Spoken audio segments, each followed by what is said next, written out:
Baseball is back. Major League Baseball on ESPN. And boy, if you're lucky enough to be in Fort Myers, Florida with a ticket to a baseball game at JetBlue Park, you're in. You're going to see one of the great, maybe best young prospects in baseball right there, and Wander Franco. He's in the lineup for Tampa Bay. Kike Hernandez, fresh off the Dodgers, now a member of the Red Sox. Remember what Randy Arozarena did in last year's postseason? Well, he raced horses in the offseason, and now he hopes to keep it rolling for Kevin Cash and those Tampa Bay Rays. Alex Cora back with the Boston Red Sox as we welcome you to Major League Baseball on ESPN, another season. Delighted to be alongside my teammates, Tim Kirkshin, who joins us from Maryland, and of course, Eduardo Perez in Miami, Florida. I'm Carl Ravitch. Always a great day. So great to see fans and the sky being blue. And for Randy Arozarena, what do you do for me this season, Tim? Well, I don't know if he could do much more than what he did in October. The Rays went to the World Series in large part because of Arozarena. He hit 10 homers and had 29 hits in the postseason. No one's ever had those numbers in a single postseason, and he did it coming from nowhere. He's in the lineup today, hitting third, and he still has his rookie status. And hitting behind him in the order today is Wander Franco, who is probably the best prospect in Major League Baseball. He's the DH today for the Rays, but it won't be long before he's one of the best shortstops in the big league. He moves like a guy that's 20. And, well, he is. He just had a birthday yesterday. He turned 20, did Wander Franco. Eddie, just about 20, a little north of that. But when you think about the Red Sox, this is a veteran team. Alex Cora is back, and he's going to look to some of those veterans to carry him. He is, and he's going to have to depend on them. Bogarts, Devers, that you can consider a veteran. But most importantly, what he has to be able to do is keep his team focused on 2021, because 2020 was just an awful year for them, those 60 games. Hard to really prove what they could have done and what they should have done. And now that Alex is back and he was able to take a seat back and watch it from Puerto Rico and realize, okay, now I have a second opportunity. This is my chance to get this team back. He's going to lean on his designated hitter, J.D. Martinez, who had signed a 5-year, $110 million, $22 million AAV, has an out after this season. He's focused. He was embarrassed last year with those numbers, with the swings and misses. This year, he counts on trying to be that guy that was the 2017-2019 J.D. Martinez, and if he does, he has a decision to make after this season. All right, masks on unless you're eating, which is what those fans are doing, and they're getting set for first pitch. I actually had one manager in the American League say, hey, the Red Sox last year, they took the year off. Well, they're back, and so are we right after this. T-Mobile is upgrading. Pedro Gomez became the light of any room he entered. And on the baseball field, any baseball field, he was greeted by name, and more often than not, a warm embrace. His family was from Cuba. His mother was 8 months pregnant with Pedro when she fled the Castro regime in 1962, giving birth 22 days after they landed in Miami. When the automotive industry took off, his father moved the family to Detroit, which is where his love of baseball began, specifically the Tigers. A gifted, diligent reporter and fluent in Spanish, Gomez loved his work. It showed. He covered more than 25 World Series and 22 All-Star games, but he loved his family even more. Wife Sandra and 3 children, Rio 26, Dante 23, and Sierra 20. He was our colleague. He was our friend.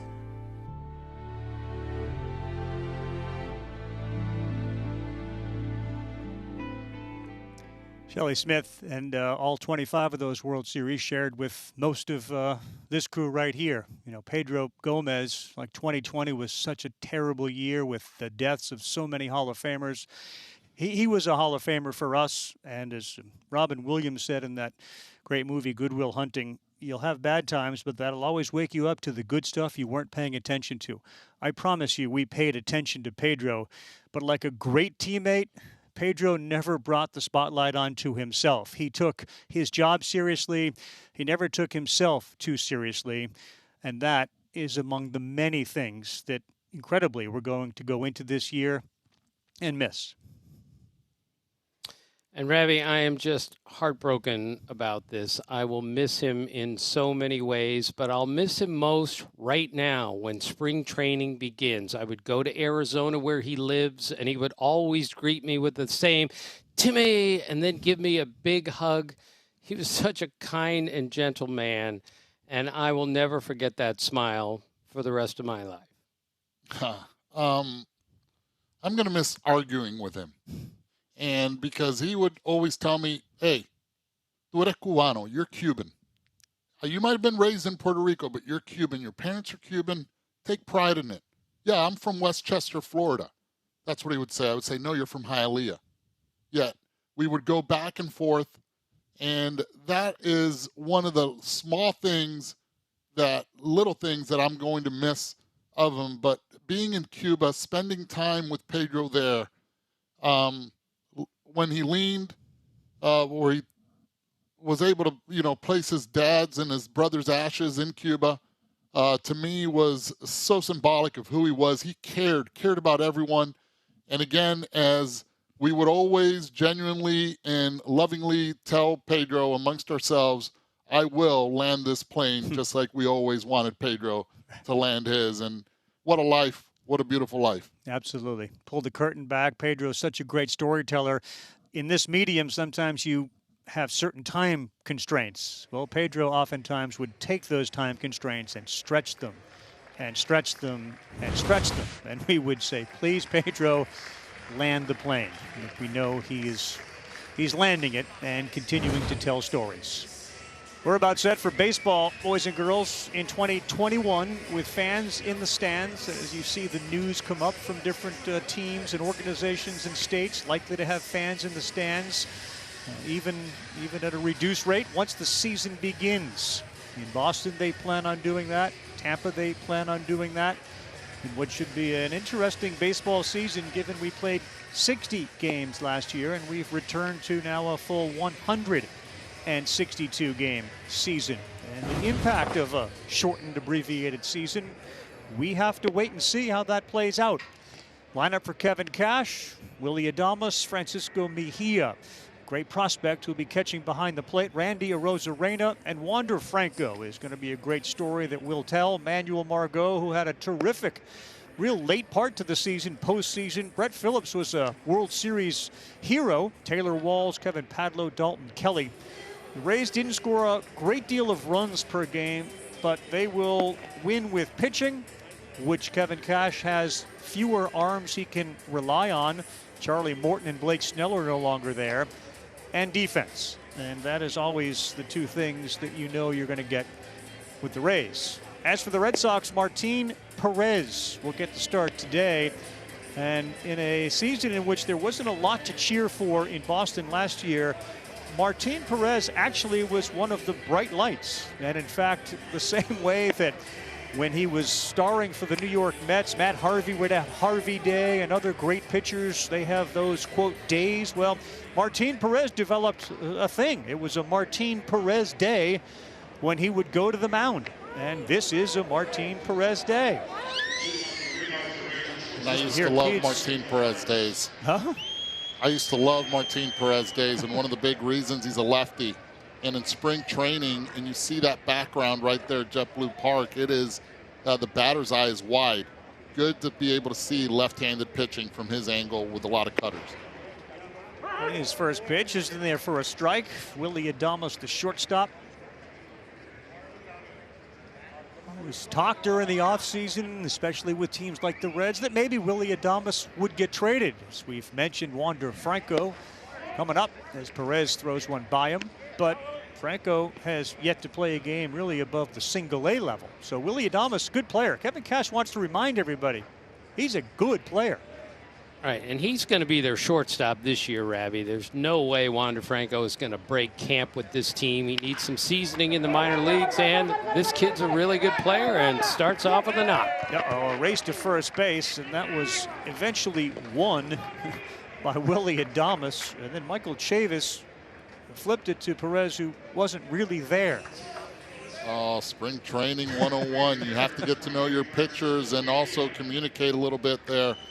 Martin Perez, being a lefty, falls off towards the third base side. You see him go across. By the time Chavis gets to that baseball, if he knows exactly where his second baseman is, he breaks towards first, and it would have been an easy 4-3 out. Eddie, how many times have we heard during PFP, "Get over there," they screamed to the pitcher, and on the first inning for Martin Perez, he didn't get over there. Oh, that'll be an early work tomorrow. Here's Francisco Mejia, the catcher. Perez misses inside. Rays fans, Francisco Mejia a couple years ago was, one of the great catching prospects in baseball. He, of course, was a Padre, then an Indian, so he's been traded a couple of times. He knows he's had a lot of opportunities, and that, as he said in spring, quote, time to capitalize on those. That one to Devers at third. He flips to second for one, and they get the double play. Good turn over there by Jonathan Oraz, who's at second base today. And it all starts with Devers going to his left, throwing off balance, gets his body, but he ends up throwing a little bit towards Oraz's left. Nice adjustment. Turns his body, brings down the elbow, and that's why the ball sailed on him a little bit, but Oraz saved him right there for the double play. So from Oraz to Arozarena. Randy, the left fielder, batting third. That's pretty much perma-smile for Randy Arozarena. Ravi, he just had a birthday a couple days ago. They had a big celebration for him, and Kevin Cash said, "Happy birthday, Randy." And he said, "Every day is my birthday," with the way things are going now. Just an absurd postseason last year in which it didn't matter what round he was in. He destroyed the opponent's pitching. We talked about it at the top with the 10 homers.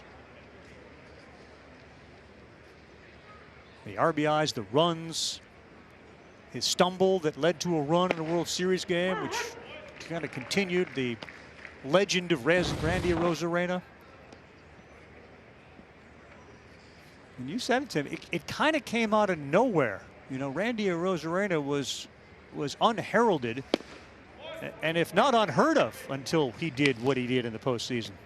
Right, and Ravi, this is why baseball's so great. This can't happen in basketball. A guy comes out of the G League and leads the team in scoring and takes them to the NBA Finals. But that's what he did. He carried that club for the most part offensively through the entire playoffs. 20 games in the postseason. He had 29 hits. Looks at a 2-2 pitch from Martin Perez. Inside corner and 2 inside. I think everyone was walking towards the dugout, even Arozarena on that one, looking away. Martin throws a nice pitch on the inside part. Definitely froze him. He's taking a step in towards the dugout. He's done. Martin's done. Nope. Ball 3.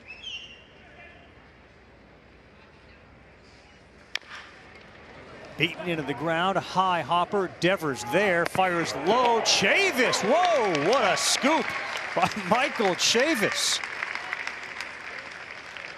Very interesting inning for the first baseman. We saw the miscue, then we saw the split, and now we see the snag. The new Here's Alex Cora. He's going to join us a little later. We got a chance to speak with him earlier today as you take a look at his starting lineup, which features Kike Hernandez, Jarren Duran, who we'll talk about. But when we asked him about some of the players in the lineup today that baseball fans and Red Sox fans should get to know because they will impact the team, Duran's name came up. So did Connor Wong, the catcher, who will hit in the 8th spot. Everybody on the Red Sox and baseball know who J.D. Martinez and Rafael Devers are. With Kike playing short, Xander Bogaerts is not available. He's got a stiff shoulder. There was very little panic or concern from Alex Cora about that. And we'll talk about the injuries the Red Sox may be dealing with as you take a look at Michael Wacha, the Rays right-handed pitcher, last year with the Mets, of course, long career with the St. Louis Cardinals. And Ravi, his cutter has been really sharp this spring, but his best pitch is his changeup. We'll see a lot of those as long as he's in there. 6 years. Kike Hernandez with the Dodgers, and he swings and fouls that one back. And Eduardo, the idea that Kike Hernandez is hitting leadoff and playing shortstop, it feels like Alex Cora's goal here is to either make Kike prove to everybody or to prove everyone that this guy's more than just a utility guy. He's empowering him. Remember a couple years ago when it was the meeting that he had with Bogarts, they took him out to dinner. Obviously, he is not allowed to do that here with the social distancing, but one thing that he does is he's great psychologically getting those players ready to play. And Kike Hernandez, he told him, he said, I want you to embrace that leadoff spot. Just like he told Mookie, I want you to go out there and swing at that first pitch if it's a cookie. And Ravi, what Cora also told him was, look, you're not just some great clubhouse guy who's really funny and the fans love you. You're an everyday player now, and we're going to need you. He's going to play every day at second base, and he might hit leadoff. He's a really important part of this team. Pitch from Walker is down. Alex Cora's relationship with Kike Hernandez goes back a long, long way. When Kike's dad was in Cora's hometown as a coach, and Kike was just a kid, so he was around Alex then. He also played on the 2017 WBC team with Cora as the manager of that club. And he was invaluable to the Dodgers. Remember, he started at least 10 games at every position on the field except for catcher and pitcher. That's how versatile he is. He can play center field if you need him. He's good in the middle infield no matter what. So he's very, very important to this team. 3-2, and what you want from your leadoff hitter, some foul balls, get deep into the count, and draw a walk. And part of our telecast today, we'll kind of take a look at other games going on. And of course, a familiar face, just a different uniform. Francisco Lindor is a New York Met. He's their shortstop, running hard on a ground ball in a game against the Astros. And he is thrown out. Lindor still looking for his first hit, but the biggest acquisition of the offseason, not named Steve Cohen for the New York Mets, was Francisco Lindor. And wow, what a division the NL East is going to be.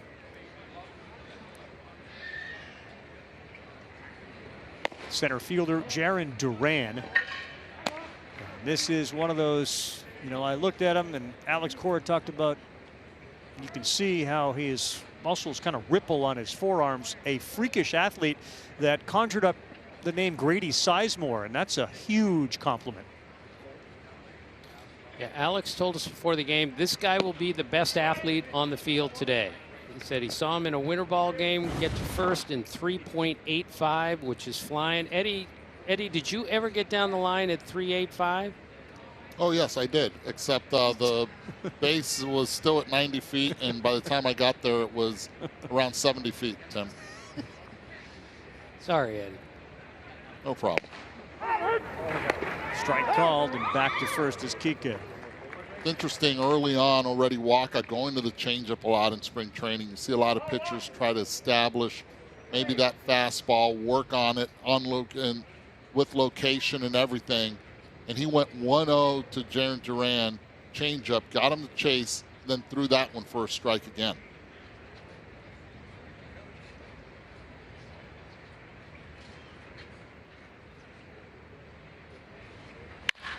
One-two popped up. Rosarena looks to his center fielder. That's Brett Phillips. And there's the first out for the Red Sox. That brings up J.D. Martinez, the designated hitter. So you tell me, guys, Tim, how important is a manager to the success of a team? And in relation to this, it's really about Alex Cora. Well, I don't think the manager has the same value he used to. But this is different now. This is Alex Cora, World Series champion manager, coming back to a team that he had enormous success with. I talked to one of the Red Sox players the other day who loved Ron Renneke, but he said things have changed the minute that Alex Cora came back to this team. He, like Eddie said, people play for him, and that's the most important thing as a manager, and he communicates in 2 languages as well as almost anyone you know. J.D. Martinez hit .213 last year, which was the worst batting average of his career. Fouled that one straight back. His on base and slugging were the worst in about 7 years. Eduardo, what was missing from JD last year? Video. There's a lot of things. This is a routine-oriented player. Likes to study his video. Likes to go in and just do things accordingly. Very methodical. And last year, with the COVID situation, he was not able to do any of that. Yeah, Ravi, Alex told us before the game that JD was caught off guard by the season starting again, the summer camp. I mean, he's so disciplined. He's so diligent about his work, and he just wasn't with it. He was behind, and he never really caught up.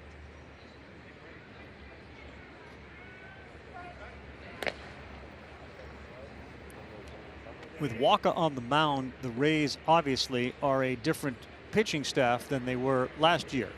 Charlie Morton, you could argue, was perhaps as big an offseason acquisition, the Braves now have him, as any in baseball. And if he's the biggest acquisition or one of them, it's a huge omission from the Rays, not to mention Blake Snell, who's now with the San Diego Padres. Is there enough on that staff? Well, Ravi, over the last 2 years, Morton and Snell have started 20% of the Rays games, and now they're both gone. So that's why Michael Wacha is so critical. He has to be really good in the number 3 spot. Otherwise, their pitching isn't going to be anywhere near what it was last year when they finished second in ERA.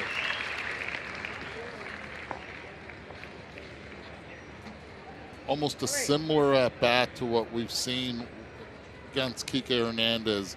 Now with JD Martinez, started him off 0-2 JD, and he's trying to put him away, and JD is not biting. Let's not forget, Wacha really just threw away the curveball, doesn't use it anymore, goes more to the slider against righties and changeups against lefties.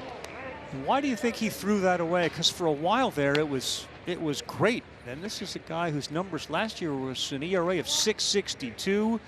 His expected ERA was a little bit better, but it wasn't like it was great. It was expected a 4.45. Well, why would you throw that pitch away? Is it a physical thing? Well, not only physical thing, but also it was starting to get hit. He was starting to leave it up. There he goes to the changeup. That's the money pitch for him. Great arm action. This one dives down and in on him. JD commits. No chance right there.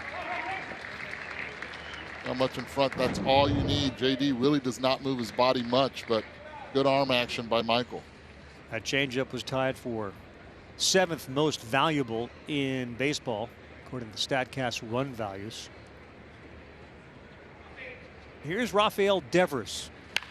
He rips it the first pitch and fouls it back. The third baseman, who saw his strikeout percentage go up about 10%, which was among the largest increases in Major League Baseball.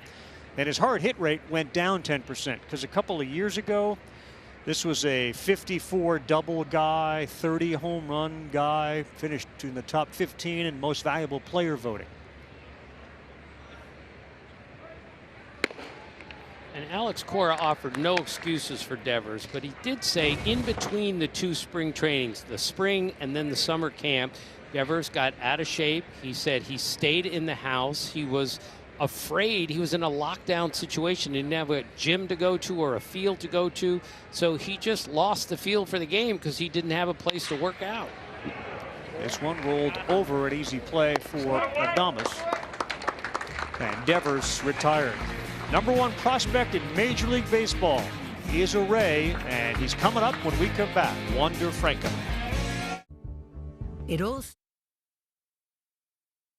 Tatis signing that massive deal with the San Diego Padres. Juan Soto, of course, with the Washington Nationals. Ronald Acuna with the Atlanta Braves. Brought them deep into the postseason last season. The Yankees shortstop Gleyber Torres. All very young and all very good. Already very established in Major League Baseball. We've seen the transition from the middle-aged game to it's a young man's game in the biggest way possible. Bo Bichette, part of a Blue Jay offense, and Eloy Jimenez with the White Sox as formidable a young group in Major League Baseball collectively as perhaps we have seen in the last half century. And here's Wander Franco, who may end up being at the top of this list in short time. International free agent in 17, #1 overall prospect in each of the last 2 seasons. And anytime you have more walks than strikeouts, win-win. Looking forward to having Kylie McDaniel, our draft expert, prospect analyst, join us to explain exactly what it is about this kid that has everybody in baseball looking forward to his ascension to the big leagues. Carl, I remember Barry Bonds always saying, swing at strikes, know the strike zone. This kid knows the strike zone. Got it off the end of the bat on that one, and Duran is there for the first out. Continue with thoughts on Franco. Yeah, I asked Kevin Cash about him yesterday, and he said the first thing that comes to mind is, I can't believe he's only 20 years old, and he just turned 20. The physique and the maturity is of a man much bigger and older, but this is who he is. He's so athletic, he's so strong, and he's so young. I mean, there's no telling where this kid's going to go. Right fielder Manuel Margot.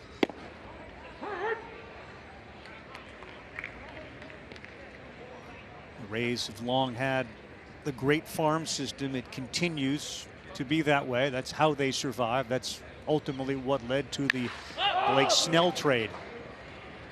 Sky high on the infield. Second out.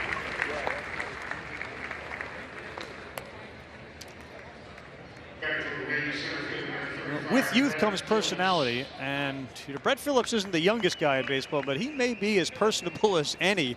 And we saw great examples of that last year during the postseason, whether he was holding up a whiteboard with signs on it, whether he was doing an airplane after getting the huge hit, walk-off hit in Game 4 of the World Series. And you mentioned Kike Hernandez. Alex Cora saying, you're not just a good clubhouse guy. Phillips is a great clubhouse guy, and certainly earned the respect of everybody with what he did last year in the World Series. He lines out to left, but a treat for all of us. Brett Phillips is going to wear a microphone and put an earpiece in and entertain everyone when we come back. Rays and the Red Sox, spring training. Pitches it. Phillips hits it into center. Uh-oh, it's dropped by Taylor. Arozarena's down. He's back up. The ball got away, and here comes Randy Arozarena. That was great. It got better after that. Not for Dave Roberts, but for that guy, Brett Phillips. Get those wings out and fly. And we had the airplane, and it was just wonderful. And Brett Phillips, we hope, can hear us now. Brett, you got us? Carl Ravitch, Eduardo Perez, Tim Kirkshin. Hey, what's up, guys? How you doing? I'm already laughing in anticipation of what this is going to be like. We're doing great. How are you doing? Oh man, what a treat this is for me. Usually I'm out here talking to myself, so the people out here, they already know, like, hey, that Phillips guy, he's a little odd. So this isn't even crazy to them that I'm talking to myself out here. So generally, your mouth is moving, but you're talking to yourself. Yeah, that's usually what's going on. That boy, Manny. Great job. We also have Randy on in the mic. He's got the other earphone. It says he wants a dance battle right now. Yes, I agree. I want a dance battle. Well, let's see it. I want to see a dance battle from center field and left field. Hey, Randy, you already know I'm the best. Every day he comes up to me and during practice, and he always likes to pick someone new every day and bring him over to me. And hold on, fellas. Hi, boy. Go tag, halfway. Hi, boy. So he likes to bring someone up to me every day and ask them, hey, who's the better dancer? And I think he pays them under the table because everyone who he brings over says that he's the better dancer. So it's fixed. Hey, Brett, I'm wondering. I think so. I'm wondering, can you guys right now, you from center field and Randy from left field, have sort of a distance battle dance?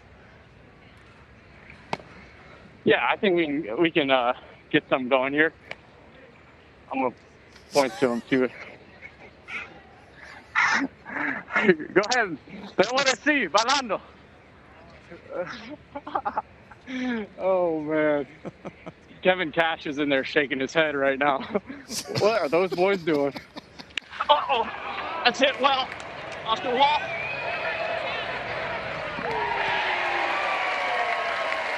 That's a Yairo Munoz home run. And the Red Sox jump on top 2-0. Good read off the bat. Brett, you knew right away. Yeah, and that's a poke, guys. Again, Yairo Munoz hitting this one to right center field, deepest part of the ballpark. Sounded nice, and Brett, you're right. That jump you had in center field was a good one, but the ballpark couldn't hold it. Yeah, that ball was hit pretty well. Who was that, Muniz? Yeah, Munoz. Munoz? Yeah, you got to tip your cap on that right there. I mean, opposite field, that's a good piece of hitting. So, Brett, what happened after Game 4 of the World Series and in the offseason to you after the airplane, after the big hit? Like, what changed? Anything? Oh man, the craziest thing happened, fellas. People actually recognize who I am in my hometown. It's the weirdest thing ever. Like, me and my wife will be out there. I'm not talking like everybody, right? But like, you know, one person here and there, they'll just airplane past me as I'm eating dinner. Won't even say anything. You know, just I'll just be like, hey, thanks for following. Oh man. But no, it's you must it was such a oh, go ahead. You must have received a million text messages and phone calls after Game 4. Who called you or texted you that you went, oh my goodness, who is this? You know, I had a bunch of guys who are veteran players that I've either played with or I've met along the way. Guys like Adam Wainwright, Danny Duffy, Ryan Braun. You know, the list goes on, and I apologize for guys I'm leaving out. But it was really cool just to get some love from those guys that, you know, I look up to in a way in this game, who are veteran guys who played a lot of years in the big leagues. And for them to text me kind of their reactions, like Adam Wainwright, I remember he was in bed and he was trying to be quiet as he was videotaping it. I think his wife was sleeping, and you just hear him start yelling, right? That was really cool. And then look at Willie. Willie's like, what's Phillips doing right now? He's talking to himself. Oh, I'm being loud. I'm being too loud. He told me to quiet down. But the funniest one, guys, was Danny Duffy. He's sitting on his couch, and the Nest, you know, the home cameras. He took the recording off his home cameras, and he's like yelling and screaming. And his wife is upstairs, and she's like, "What's going on? Like, is the house getting robbed?" He's like, "Billy just hit a walk-off." And you just hear her go, "Oh." Hey, Philly, if you're running off, we got to see the airplane when you're running off. All right, hold on. Let me get my other earbud. Mira. Por favor. Oh my! Give me the airplane. I'm talking to the boys. All right, here we go. Ready? Get the wings out. Oh shoot! I lost my earbud. Here you go. You are beautiful, fellas. If you won, yes, we do. Whatever it is, yes, we do.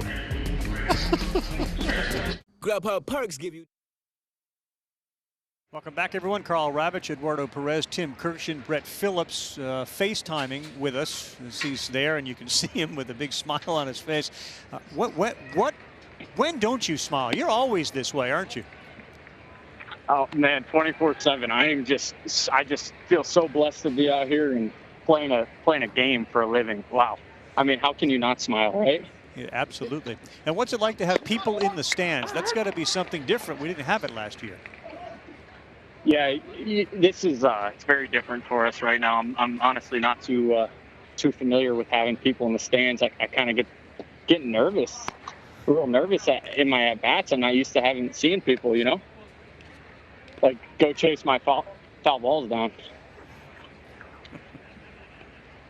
Brett, how many times how many times have you seen the video of your hit in Game 4 running around the field? Have you seen that 1,000 times? Is it on a continual loop in your house? How does that work? No, the only time I see it is when you guys open up with it, and I got to watch it a few times when I got home on my own, but I try not to pat myself on the back too much, Hey, why won't you go to the other end of the dugout next to your skipper and just start talking to us right next to your skipper? Okay, you guys want to see? You guys just want an authentic conversation? Yeah. All right. I'll try and sneak over there. Hold on one second. I don't want to ruffle too many feathers. You haven't moved yet. I'm gathering the confidence right now to go walk over to him. Sit down. Oh, it was a good pizza. Left field got caught off the bat of Taylor Walls. Ask him if he knows that Taylor Walls went to the same university as he did, as him. Okay. Hey, Cash Money. Did you know Taylor Walls went to the same university as you did? Why do you think he's playing? He said, "Why do you think he's playing?"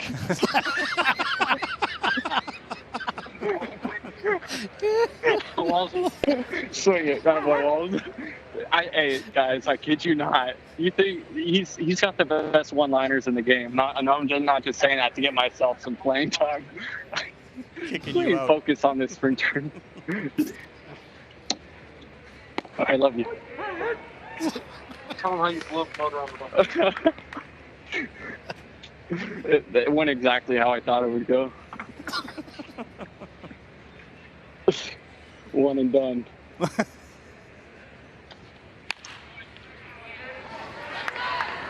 This guy Padlo right here is I was watching him take BP the other day, and I think he may be my favorite player. This guy can swing it.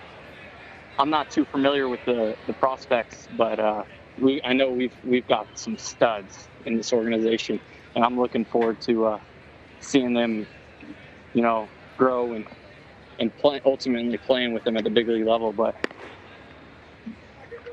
is there a thing, Brett, with he's wearing 37, he's got a couple of buttons undone, so he's clearly feeling pretty good. He's not wearing a 70 or an 80. Is there anything to that?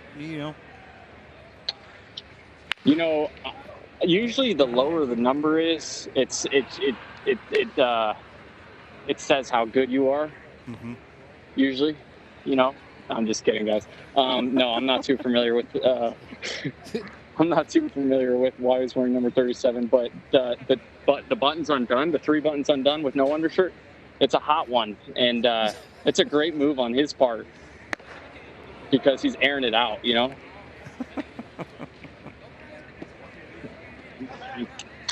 Where are you guys at? We're all over. I'm in Connecticut. Tim Kirkshin's in Maryland. Eduardo Perez is in South Florida. Miami. Very nice. Very nice. We all wish that we were where you are. Yeah. Brett, how much fun does this team have before games, after games, during games? It's got to be the most fun team you've ever been on. Agreed? 100%. I can say that with 100% confidence. This is by far the best team, the most fun team I've played on, because it comes from the top. It comes from the front office. It comes from Kevin Cash being able to do stuff like this, but also knowing like, hey, when we get in between the lines, it's time to work, and it's time to go 100%. And Choopy, sit. I mean, we like to have fun, but at the end of the day, when it's time to play baseball, we play hard. We play the game right. We respect the game, and all the other stuff is just for fun and entertainment. So I really I really feel comfortable where I'm at with the Tampa Bay Rays. They're allowing me to express a little personality, to be myself, and ultimately that's going to translate out on the field to success. When you're comfortable and when you're confident, that is, confident is a heck of a thing in this game and in anything. Speaking of confidence, so Randy Arozarena in the offseason raced at least one horse, maybe more. Have you ever raced an animal before? That was the first time ever seeing that in my life, and my jaw hit the floor. It was impressive, him beating a horse in a race. I mean, I don't know whose idea that was, if that was his, and he was just like, "Yo, I want to race my horse, guys. Get this on film." We got to check this out. We're showing it. Look at this. Long pants, too. Yeah. What are the odds he warmed up for that race? Oh, my. That's awesome. Since we're on the topic of Randy, I mean, that's Randy right there. He has just as much fun, and he's a freak athlete. He does everything very well. But what's most impressive is just his work ethic, and shows up and just does it well. So we get a 1-2 count. Whitlock, and that is in there. You want to do a little dance off as we go to break, as we say thank you, Brett? Show us little moves, because a lot of guys aren't comfortable doing what you do. Here he is, right here, fellas. The man himself. I'll show you all some moves later. We'll get after it, but thank you guys. Appreciate it, y'all. Thank you. Brett Phillips joined us. Terrific insight into the at americasbest.com. Tampa Bay Rays, of course, the defending American League champions. And again, a big shout out and a special thanks to Brett Phillips, who joined us. He's back in center field. He likely will be talking to himself. We just won't be able to hear him this time. And also joining us now, the other and regular center fielder of the Rays is Kevin Kiermaier. Kevin, welcome to the telecast. Carl Ravitch, Tim Kirkshin, Eduardo Perez. You don't appear to be in uniform or at the ballpark, so where are you? I'm in a parking lot right now, fellas. I'm getting ready to get a haircut here shortly. Gonna mask up, of course, and try to get some flow going. I need look good, feel good, and I don't like long hair. This probably isn't long to 95% of the population or the world, but this is too much for me. I like it nice and clean and tight. All right, so Kev, it's just kind of in a nutshell, will you explain to people Brett Phillips, like, what is that? What did we just experience? Oh boy. Let me speaking of the devil, let's see if he makes this play.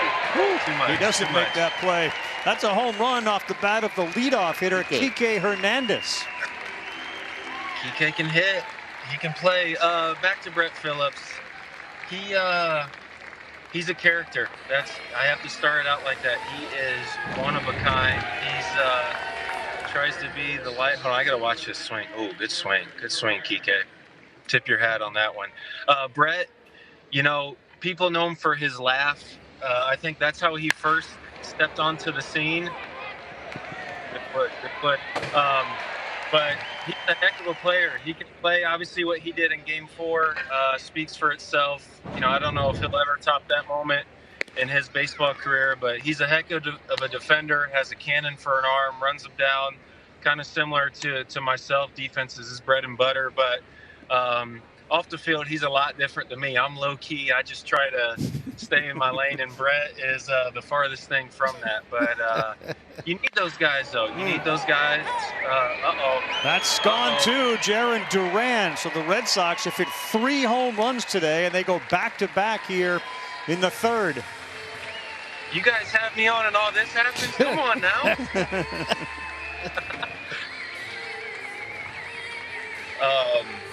Getting back to Phillips, though, I didn't listen to his interview that he did with you guys, but I'm sure he, just was being himself, spicing it up, being obnoxious at times, but he's great. He's great for the clubhouse. He keeps things loose for us, and he's nice to have around. I'm a big fan of him, and and I think he's going to be playing this game for many years to come.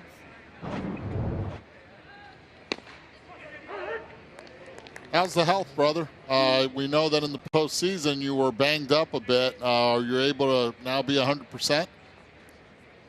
Sí, Papa. La vida está buena. That means life is good in Spanish. Life is good. I feel great.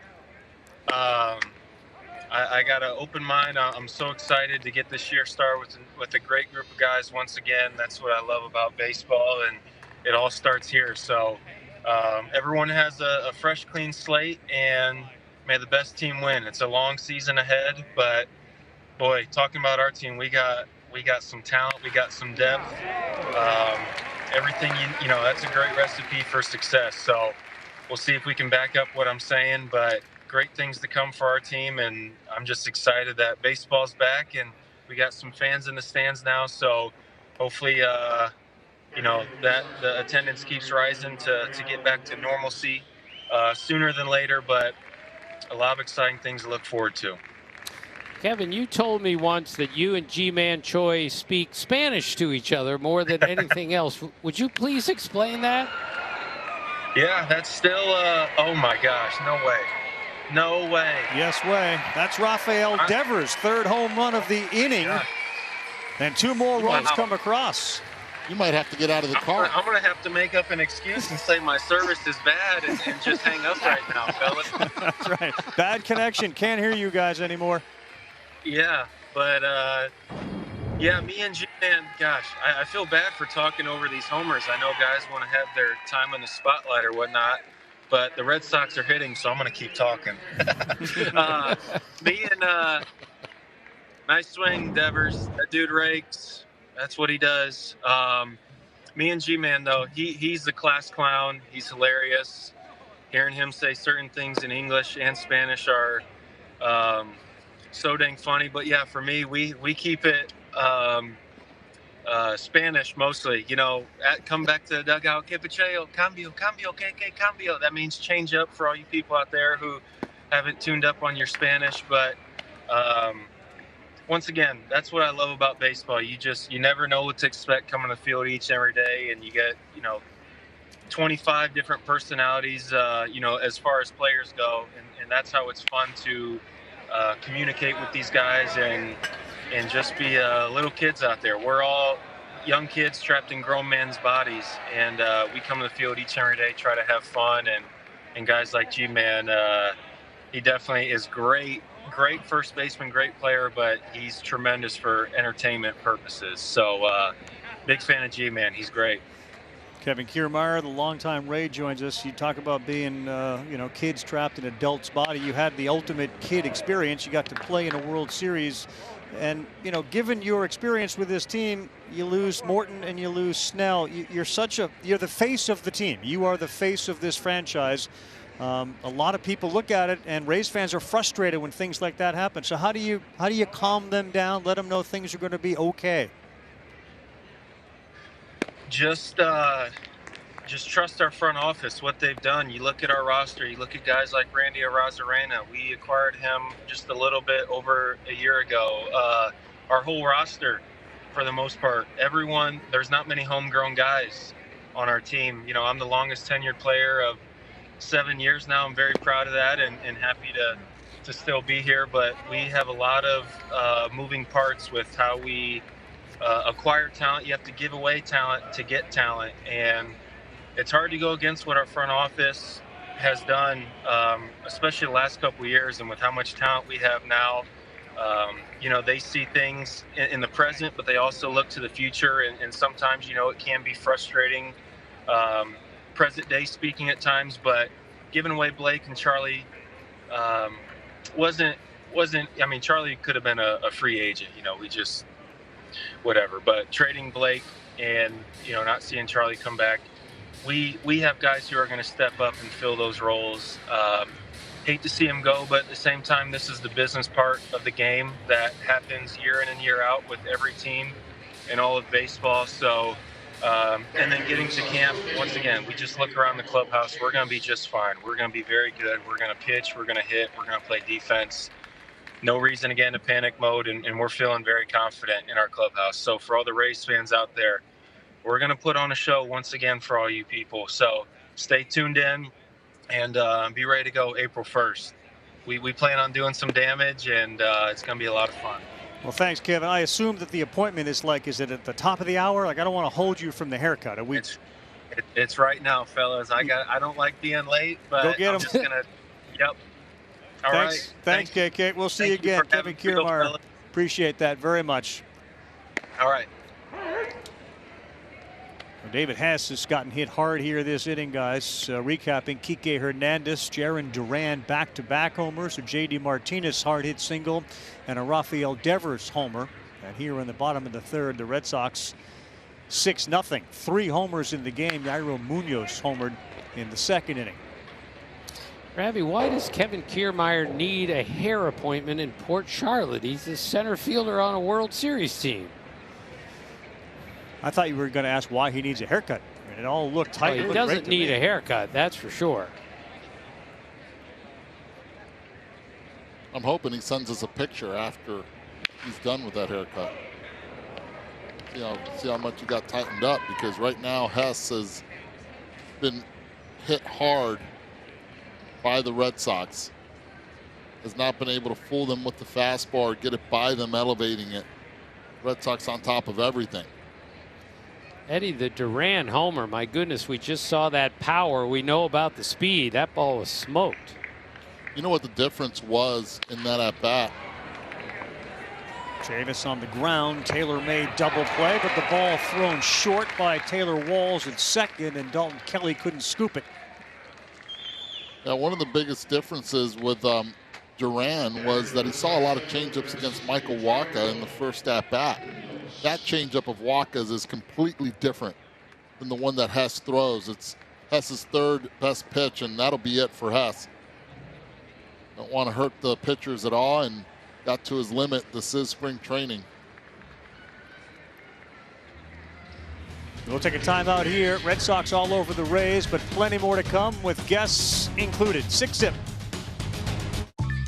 Take a trip around the majors. McNeil, exit stage right for the New York Mets, taking on the Astros today. Michael Conforto and company enjoying to see that home run. And the Cardinals and the Marlins and Nolan Arenado. New face, new place. Huge acquisition by the St. Louis Cardinals. Kind of felt like that was like a storm that they predict, 4 or 5 days out. Felt like that was going to happen, 4, 5, 6 months ago, if not longer. And Nolan Arenado now joins Goldschmidt on that team. How about what the Cardinals front office has done the last couple of years, and likely puts them in the favorite position in the NL Central. Yeah, they've been trying to solidify that infield for several years, and man, did they do it with Arenado at the corners, defensively and offensively. You're not going to get any better than those guys. Line out for Yairo Munoz. Hit it hard as last time, a homer. This time a line out to Walls at second for the second out of the inning.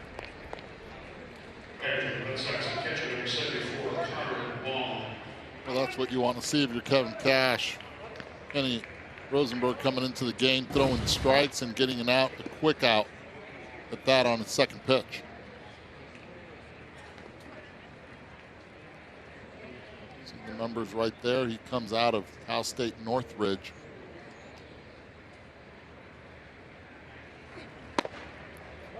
Connor Wong, if you think about the Mookie Betts deal and the Red Sox losing in the most valuable player and somebody that last year was phenomenal in the postseason in the World Series, but there's a chance that the Red Sox will turn the Betts deal into 3 major leaguers. Alex Verdugo is already there. Alex Cora speaks glowingly of this guy, and Jeter Downs is going to play at the major league level. So I'm not sure there's any equal or you're ever going to get back what you traded, but they're going to end up, Tim, with 3 major league players, it feels like.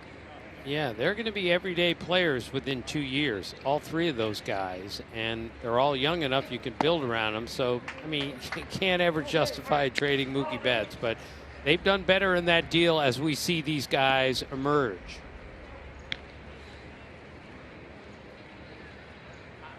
Connor Wong struck out his first time up. Remember the name Blake Swihart with the Red Sox? A catcher who could play a variety of positions. Wong is another one of those. The Dodgers kind of make a habit of taking position players and making them catchers. There's a lot of athleticism in Connor Wong. Remind everybody, this is game 1 of 4 as we break the seal on the Major League Baseball season. The Mariners and the Cubs, Wednesday at 3 o'clock Eastern Time. We like to say that the Cubs' biggest and best offseason acquisition is John Shambi. We will continue to work alongside John, but we wish him nothing but the best with the Chicago Cubs, the new voice, along with David Ross and the rest of the Chicago Cubs. We'll miss Boog on a sort of a day-to-day basis, but we wish him nothing but the best. What an opportunity that he's got there in Chicago.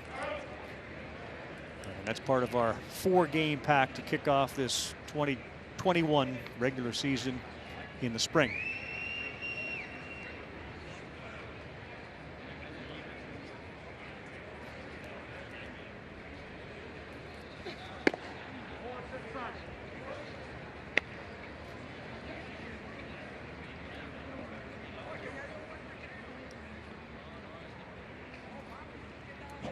Eddie, how great is it to feel, just to hear fans in the stands? Even though there aren't a lot of them, that chatter is real this time.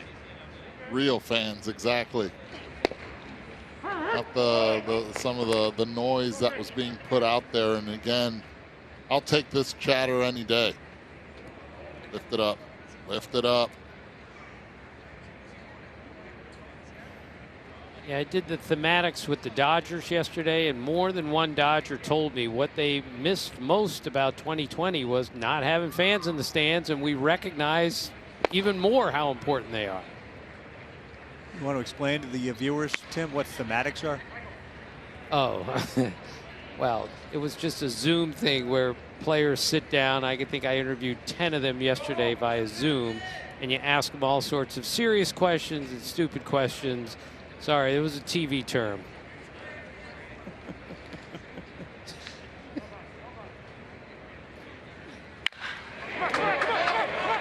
Ooh, sends this one into center field. It's going to get down. Brett Phillips does a little spin out there, and he's into second. Throw home is not in time, and Wong slides in safely. And the Red Sox keep adding on here against the Rays. Look, what the Red Sox have been able to do this inning since the beginning is stay gap to gap. Yes, they've hit the ball over the fence, but everything has been up the middle and hard. This one, changeup, up and away. He goes with it. Grass holds on to it, grabs it a little bit, and gives Arauza an opportunity to get to second and drive in 2. Back to the top third at bat for Kike Hernandez. He had a good walk his first time up, and then a homer in the third. A homer, Ravi, on a pitch up in the strike zone over the center field fence. That ball was crushed. It was smoked, and Alex Cora's message to Kike was, if they throw a cookie, go get it. Hit it, and hit it hard. This is where even Kike if it's the has first living. pitch, let's go. Against left-handed pitching. So he feels comfortable. He's already gone deep against the righty. Here it is. Pitch out over the plate. High fence. Didn't know if it was going to go or not.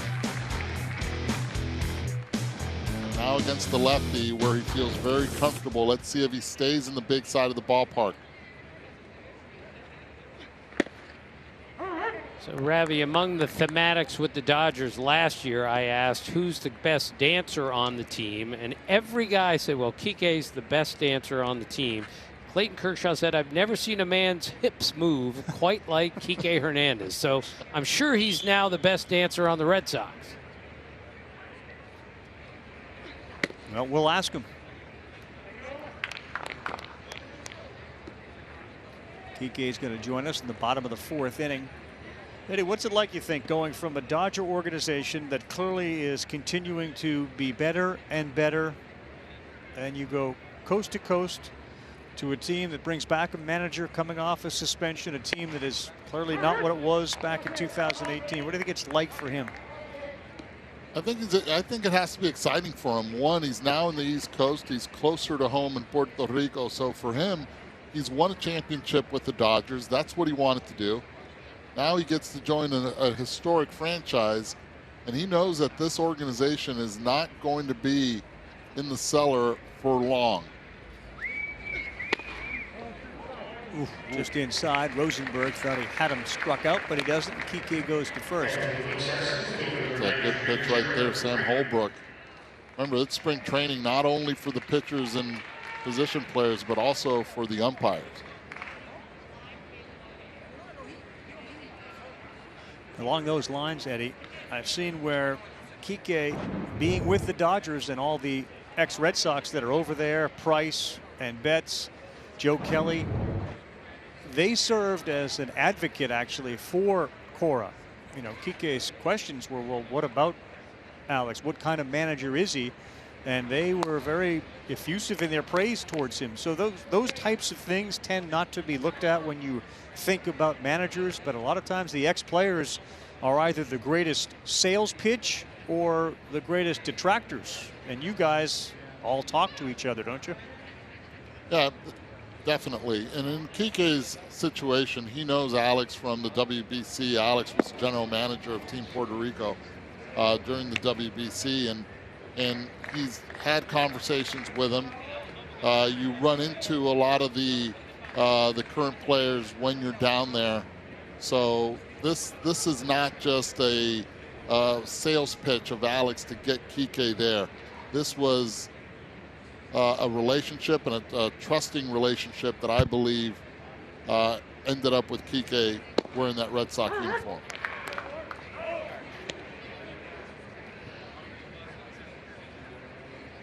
Again, Jaron Duran bats. He flew out to center, hit a homer. 7th round pick out of Long Beach State. He played all over the place in college, primarily though in the infield. The Red Sox and others have looked at his athleticism and feel like he'd be better off, you know, running around in the outfield. There's still work to be done in the outfield as far as getting reads and jumps.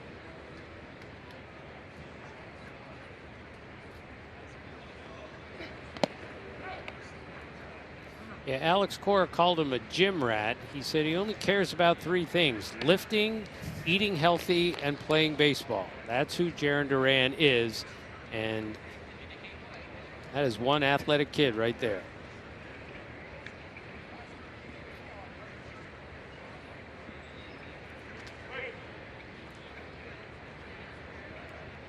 A lot of times in spring training this year, we saw it yesterday with the Red Sox quite a bit.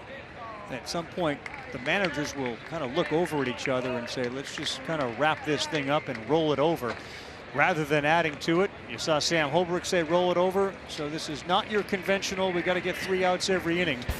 Not in spring, not when they're trying to protect the players. Coming back off 162 or going into a 162 off a 60. 3 homers in the inning for Boston.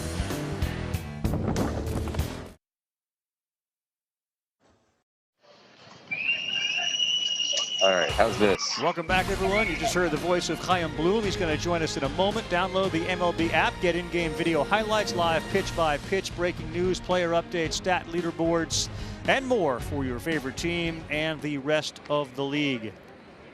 Let's take a look at Chaim Bloom. He's joining us now, and of course, Chaim is involved with the Red Sox as the chief baseball officer. He's in charge of putting this whole thing together. We heard you say, how's this? I can tell you, just looking at you on the screen, it looks great. You're doing great. Thank you. Good to be with you guys. Great to have you with us. Well, that's a nice, a nice inning to sort of join us right after when you saw the home runs, and clearly the way we're rolling innings, that the wins and losses don't matter. But what are the goals here for you in the spring? What do you hope to see? What do you want to see?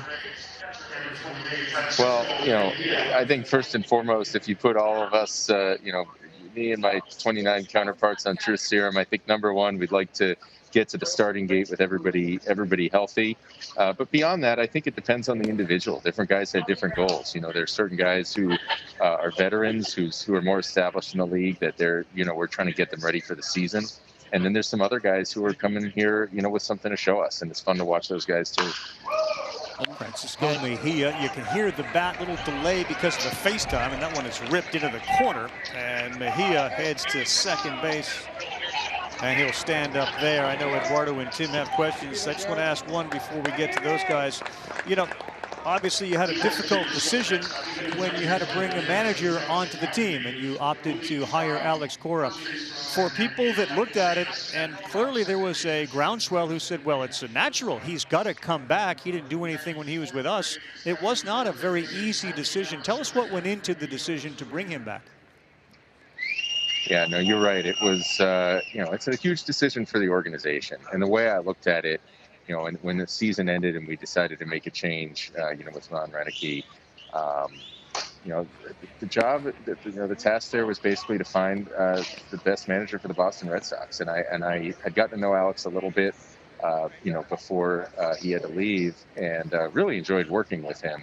But, you know, obviously there was a lot there to work through. And I basically felt that at the end of the day, I knew I wanted to have a conversation with him at some point. And just to be able to consider him in full, to be able to look at all of his many strengths and also consider both what had gone on in Houston and, you know, like any manager, any managerial candidate, he's not perfect, and can consider those strengths and weaknesses like you would for any candidate. Right. But at the end of the process, so many of the things that had gotten him the job here the first time and had made him successful really shone through, and, you know, felt that he was the right guy to lead us forward. I'm trading Mookie Betts obviously was difficult, but what have you seen from the three guys you got in return for him? You know, they all showed us in 2020 exactly what we were hoping. And I know for fans, the only player they really got to see extensively was Alex Verdugo. And I think his body of work last year speaks for itself on both sides of the ball. He you know, had a positive impact, played with a ton of energy, which was a breath of fresh air the way our season went last year. But, you know, equally impressive, the seasons that Jeter Downs and Connor Wong had for us at the alternate site last year, that really, other than on a live stream from Pawtucket, you know, really only we got to see the ins and outs of that. And, you know, when you make a deal like that, obviously there's so many things that go into it. And I know there's so many things, you know, emotionally and for the franchise that come with trading a player like Mookie Betts, but that's not something that should be put on any of those three guys.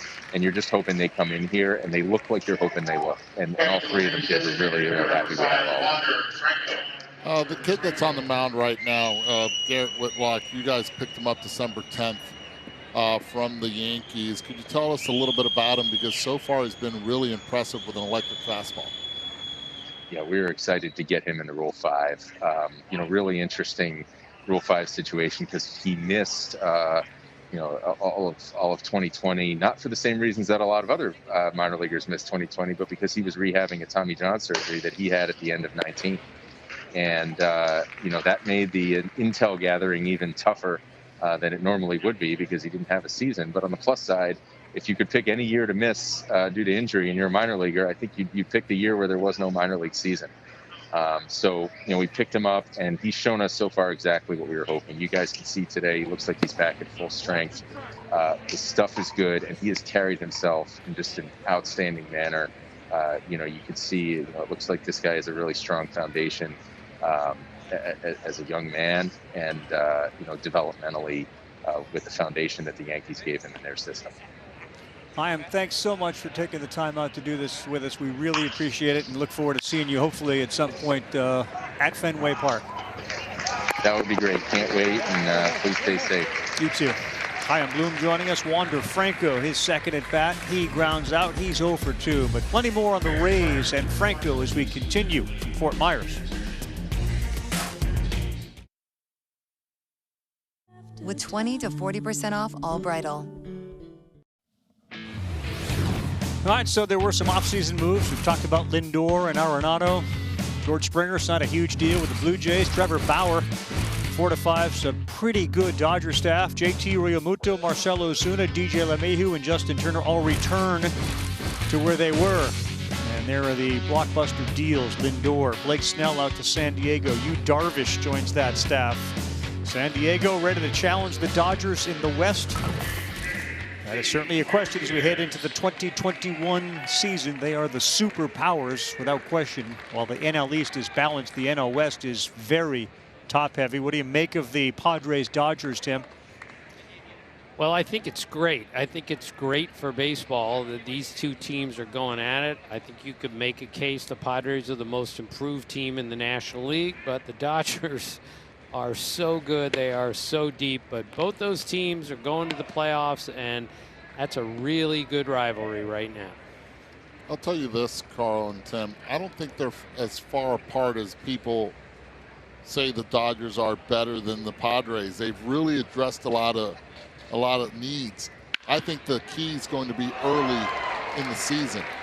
The Padres have to get out of the gates early to believe in themselves. If they don't, it could snowball on them very quickly. Interesting. So J.D. Martinez hits that hard. He's aboard. Hey, Eddie, let's go back to J.D. for just a second about the whole videotape thing. It is really important to him. Can you understand when that is taken away as a hitter and it's that vital to you, how you might struggle, or is that just an excuse for hitting 213? When you are so routine-oriented, as JD is, and I had him in one of his worst years in 2013 in Houston, it plays with his mind. And again, he figured out how to be successful, and he stuck to his plan, and he's always been very methodical, very disciplined in his approach. And last year, and Alex said it, and you alluded to it earlier also, where JD did not and was not prepared for summer camp. And it just continued to snowball as the season kept going, and you saw a high number of strikeouts, you saw soft contact, and you saw a lot of chases out of the zone. And JD did not have the video to lean on during the games. This is Hunter Renfroe, former Padre, former Ray, to center field, and our guy Brett Phillips is out there to make the catch for the second out.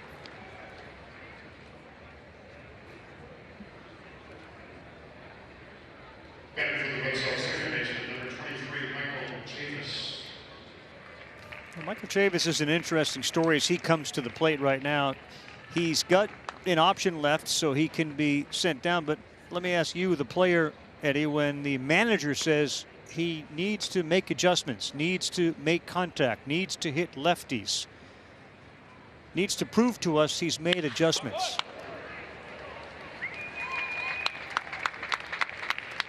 That means you're doing some things wrong, and now you have to be able to look at yourself in the mirror, start asking some questions, and see how you can fix it. If it's chasing pitches out of the zone, if it's using the entire field during your at-bats, situational hitting, it all plays differently for each player. I believe Kike Hernandez has got his phone operational. Kike, you with us? I am with you guys. Thank you very much. Decent day, home run, feels good, huh?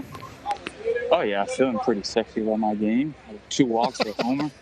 That's what an American League leadoff hitter does. That's right, especially in that uniform. And you know what the former American League leadoff hitter for the Red Sox is capable of doing. I know we can talk a lot about Boston, but just tell us about the magical year you had last year. I mean, it was a lot of fun.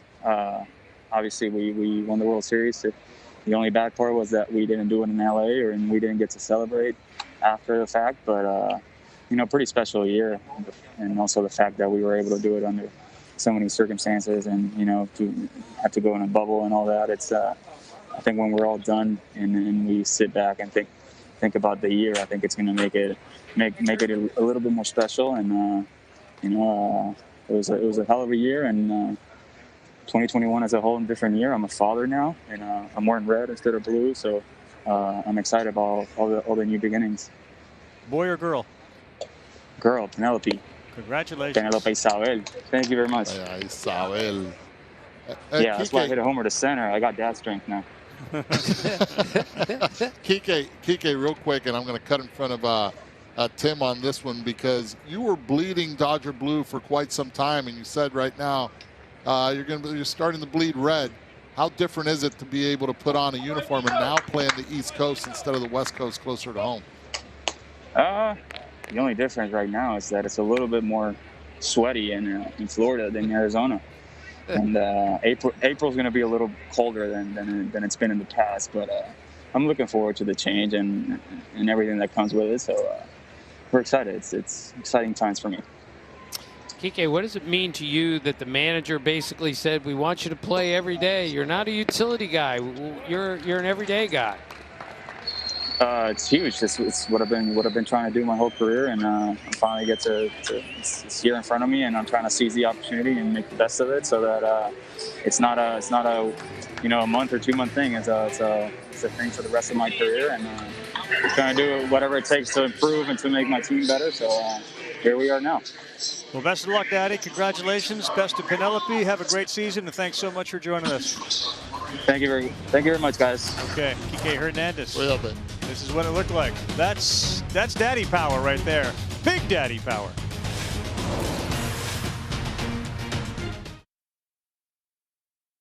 Sign up at ESPN.com/bracket and start your group today. All right, Tigers and the Pirates, and yes, the Todd father. That is Todd Frazier, the elder statesman, the veteran, the guy that's going to try to lead the Pirates, and he goes deep for the second home run of the spring. Still remember the great home run derby at Cincinnati when the Todd father rallied late to win it. His brother on the mound. What a moment that was. That was nuts. It was great. You remember he kept yelling at his brother, throw faster, hurry, yep. Let's go. Somehow the clock just kind of kept slowly ticking. It didn't really go as fast as we thought, which was perfect for the Todd father. We continue with our interviews here. Spring training with the Rays, and the great shortstop Willy Adames joins us now. Willie, Carl Ravitch, Tim Kirch, and Eduardo Perez, thanks so much for taking the time. We appreciate it. Thank you guys for having me. How we doing today? Everything is great. It's baseball. You got people in the stands. You got your shades on. You know, you're not even caring about the scoreboard. Right. It's a beautiful time to be a Ray, isn't it, right now? And I know in the offseason, you were a little skittish on whether you were going to come back. The fact that you are, what does that make you feel like? It feels good, you know, especially now because we got fans in the stands. You know, that's so special because, you know, that's the guy, you know, they bring the energy to the stadium. So, you know, last year was a little rough without them. But, you know, we're just happy to be back and happy to have them in the stands. Hey, Willie, when you were playing shortstop and Brett Phillips, who's hitting right now, was in the outfield talking to us, was he yelling? You told him to be quiet, didn't you? He was yelling. He was speaking. He was talking like loud. I was like, yo, calm down a little bit, man. I'm trying to focus over here.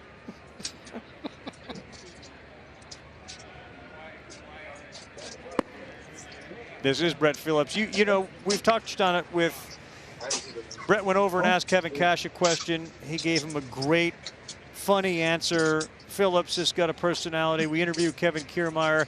If you were to slice a pie and break down the percentages of the things that lead to your success, you know, talent, personality, coaching, defense, where would that personality piece fit in? How important is it for you guys? I think that's the key for really? our team. I think that's been the key for us, you know, having guys like Felix, Randy now, you know, KK. What's Randy doing behind your shoulder? I don't know. He always doing something crazy. You know, you can't expect anything different from him. Always, you know, with some energy. But I think that's been the key for us. You know, I think that's what we've been so good because the chemistry we have, you know, in the clubhouse, and we bring that to the field. And then obviously the talent we have, you know, it's been special, and you know, it's been a good ride. Willie, we know you're the shortstop on this team and you're a really good player, but you've seen Wander Franco. What are your impressions of him so far, of a guy who just turned 20 years old?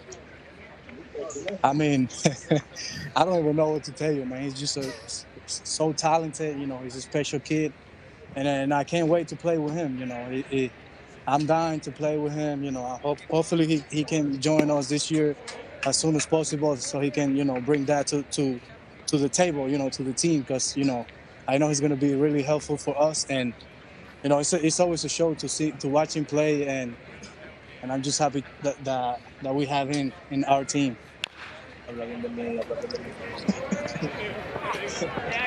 That tag is the out. We're going to actually have Randy put some earpieces in, because every time the camera goes on, Randy shows up. What's up with that, Willie? Hey, he likes the camera. He likes the camera. You got to put it on. Thank you so much, my friend. Good luck this year, Willie. All right, thank you, guys. Thank you. Be good. Cuídate, mi gente. It's here, opening day right around the corner. Follow at MLB on Twitter, Facebook, Instagram, and YouTube, so you don't miss a thing in 2021. You can see the proliferation of these guys' ability to FaceTime. Obviously, a pandemic leads to more and more access to technology and the use of it. I'm grateful for the Rays and the Red Sox for contributing to this telecast that way. Social media, another avenue in which these players expose themselves and their strengths. It's a young man's game, and why don't we invite the youngest guy. Happy birthday to Wander Franco, 20 years old. Happy birthday. Yeah, thank you. What a great day. What a great celebration. And what a great time for us to get to know you, Wander. You're obviously been on the list of #1 prospects in baseball for a long time. So how do you temper all of that? I know you said I'm ready for the big leagues, but how do you deal with that sort of label? You drinking water? You need to. Good for it. You hear me? Yes, can you hear me? Yes, we hear you. Can you hear me now? That's right. Hello, 1, 2. Can you hear me? Left ear working well? Left ear working well. Okay. So can you hear us now, Wander? Yes. So how do you deal with the label of #1 prospect in baseball? Because there's only one of those. Yeah, but I feel better because I'm working hard every day. I feel better. Wander, you didn't get to play last year because of the pandemic. What was that like for a young player like you? Basically went an entire season without really playing. Patrón. No se escucha bien. Mira, Wander, ¿me escuchas? Sí. Hello. Oh, yeah. He hears me in Spanish. Wander, ¿me escuchas? ¿Entiende lo que te pregunto? Sí, que un poquito, porque tú sabes que estamos estudiando inglés ahora y sí, okay. He's saying, hey, I'm just learning how to speak the language now, so he feels a little uncomfortable, so I'll ask him. Ahora te escucho bien. Okay, perfecto. Wander, I'm going to ask you the question in English, okay? And if you can't answer, you can go in Spanish and I'll interpret for you. Está bien. How difficult was it for you not to be able to play during the season last year for your development? Ahora en español. El desarrollo tuyo, qué difícil se te hizo no poder jugar el año pasado durante la temporada. Bueno, se hizo un poco difícil porque en verdad me preparé bastante para tener una buena temporada y hicimos lo mejor que se pudo y tratamos de trabajar fuerte como quiera, pero se hizo un poco difícil. Yeah, he said it was a little bit difficult, but he was still able to work on a daily basis to get better. But yeah, it was difficult. Wander, otra pregunta que te voy a hacer. I'm going to ask you in English first, and then I'll say it in Spanish. Okay. Okay. ¿Quién te enseñó a ti how difficult it's been? Because you have more walks than strikeouts in your minor leagues the last 2 seasons. How do you know the strike zone so well? ¿Cómo tú sabes la zona del strike tan bien cuando tienes más bases por bola que ponche en los últimos 2 años? Sí, casi toda la mayoría me han dicho eso, pero que a veces yo no pienso en eso. A veces cuando yo tengo de strike sé contacto y hacer eso en los pichos buenos. Pero la mayoría me han dicho eso, sí. A lot of people tell him that, but all he's focusing on is being able to make contact and hit the ball hard in the zone. Yeah, Eduardo, I'd like to ask Wander what the dynamic, what the relationship is with Willy Adames when he knows eventually he's likely to replace Willy Adames, and Willy seems to have gone out of his way to help, to take him under his wing. What's the dynamic? ¿Cuál es la dinámica entre tú y Willy, sabiendo que es inevitable que pronto tú vas a ser el campo corto del equipo, pero él te ha tratado a ti como un hermano y te ha ayudado? Sí. ¿Cuál es la dinámica entre ustedes dos? No, yo solo decido que Dios decida esta decisión, porque en verdad está bastante difícil, porque me ha tratado súper bien, me ha enseñado muchas cosas y es mi hermano, mi patrón, mi papá. He calls him his dad, his dad, because he's done so much for him, and he's just putting it in the Lord's hands to when that decision comes for the organization, for them to make that decision. But as he said at the end, he's like my dad. And Eduardo, or Wander, you're only 20 years old. So to ask you who your favorite baseball player was when you are growing up, not when you were growing up, but as you grew up, who was your favorite baseball player to watch? Bueno, me gustan algunos, pero mi favorito es Machado, como juega. Admiro mucho a Javier Baez, Lindor, ¿me entiendes? Son peloteros ya alto rango, ya que me gusta verlo jugar. Yeah. High-ranking players, you guys understood the names: Baez, Lindor, Machado. Eduardo, ask Wander how he celebrated his 20th birthday yesterday. ¿Cómo celebraste ese cumpleaños ayer? Sí. Oh, bien. En la casa, tranquilo, no se puede hacer más nada porque no podemos salir ni hacer mucho contacto con gente. Yeah, we couldn't do much at home, taking it easy, not a lot of contact with people. That's right. But a lot of contact with the bat, it seems like. Oye, y te han dicho cuáles son las expectativas para ti después durante el entrenamiento y cuando se acaba el entrenamiento. Have they told you what your expectations are? Y tiene que ser rápido. Bueno, no me han dicho nada, no, pero esperemos que sea algo mejor, gracias a Dios, y nosotros confiamos en Dios. Yeah, they haven't told him anything, and he's just waiting for it, Carl. We're waiting too. Happy birthday, and thank you. Muchas gracias. Thank you, guys. Take care. Grubhub Perks give you deals. Stream every regular season game live or on demand. MLB.tv online or on your favorite supported devices, as well as select spring training games. Blackouts and other restrictions apply. Visit MLB.tv for details. Randy Arozarena exit stage left. Get the bag slung over the shoulder. Manny Margot also gone. Willy Adames, thanks for playing. And I believe it looks like I see Kevin Cash has got some earpieces in as Adames and Tom Goodwin exchange pleasantries.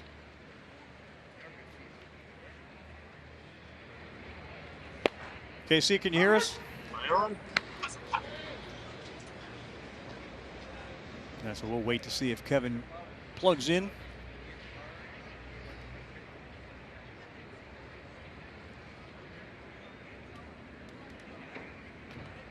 Eddie, before we bring in Kevin Cash, an interesting conversation. You saw the Detroit Tigers highlight. They have a new manager there, of course, A.J. Hinch. He made an allusion to, maybe we're getting away a little bit from things, and he didn't even say that made baseball exciting, bunting, stealing, but that sometimes you're beholden to analytics, and I'm not certain if this was his way of saying that's how he felt in Houston, but clearly an effort to say, we might do things a little bit differently here.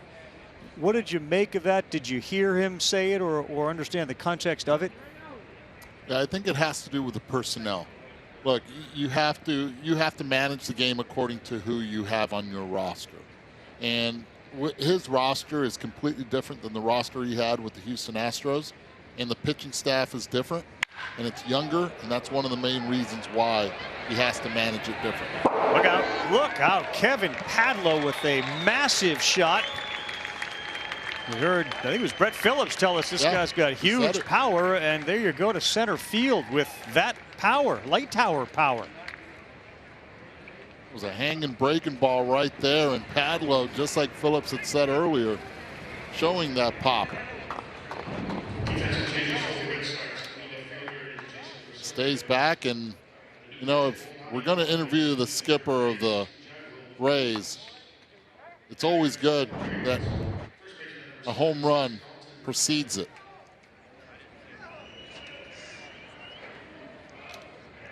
Kevin Cash, you with us? I'm here. How you doing, boss? Carl Ravitch and Tim Kirkshin and Eduardo Perez. Y'all picked a good innings. Come on. Well, my gosh, we've been kind of quiet. Yeah, full disclosure, we were disaster when we had Kevin Kiermaier on. That was the inning of the 3 homers, so that didn't go very well. He hung up on us. I don't blame him. So I'm curious, you're managing spring training. You know, it's early in spring training. How do you make up a lineup? Like, how do you decide who's playing and for how long and who's getting in? I'm always interested in those decisions, especially once we get to innings, 5, 6, 7, 8, 9. Yeah, look, there's a lot of guys in camp. You try to balance it as equally as possible, knowing that you got to get your guys ready. And we have a pretty good sense of who's going to go to St. Pete with us, and we're going to get them ready. But we can also balance that with the workload. And spring training's long. We've said it for many years. It's really all about the pitcher's build-up. I think most position players would sign up for about 10 games and say, let's go play. But right. That's not what we have, so we got plenty of time. So between us, like, how long does it take you to know everybody, and do you know everybody? This year's a little different just because our clubhouse is like a mouse maze. We're spread it out because of protocols, and trying to find guys for Eric and I to talk to in the morning has been challenging. But we definitely we kind of pride ourselves on just having casual conversations, even if it's out left field shagging or off a bullpen mound, whatever it is, just to welcome and make sure everybody's trying to feel as comfortable as possible. Kevin, we had Brett Phillips mic'd up for an inning. He was absolutely hilarious. How would you describe him? He's pretty funny. Did he tell you guys about the boat story when he came down for spring training? Oh, yeah. So he's staying at this house, and this guy's got a boat, and he's never driven a boat a day in his life. But the guy, his landlord, says, yeah, take it out. He pulls 10 feet from the dock, and the boat motor, like a cannon, goes off. He blows the lid on the boat motor. So he's paddling the boat back. But here's the best part. Brett Phillips, being who he is, he took the boat out the next day.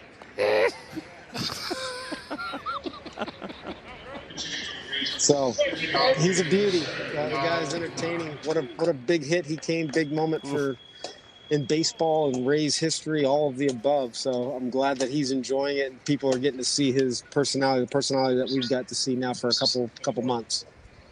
Sometimes.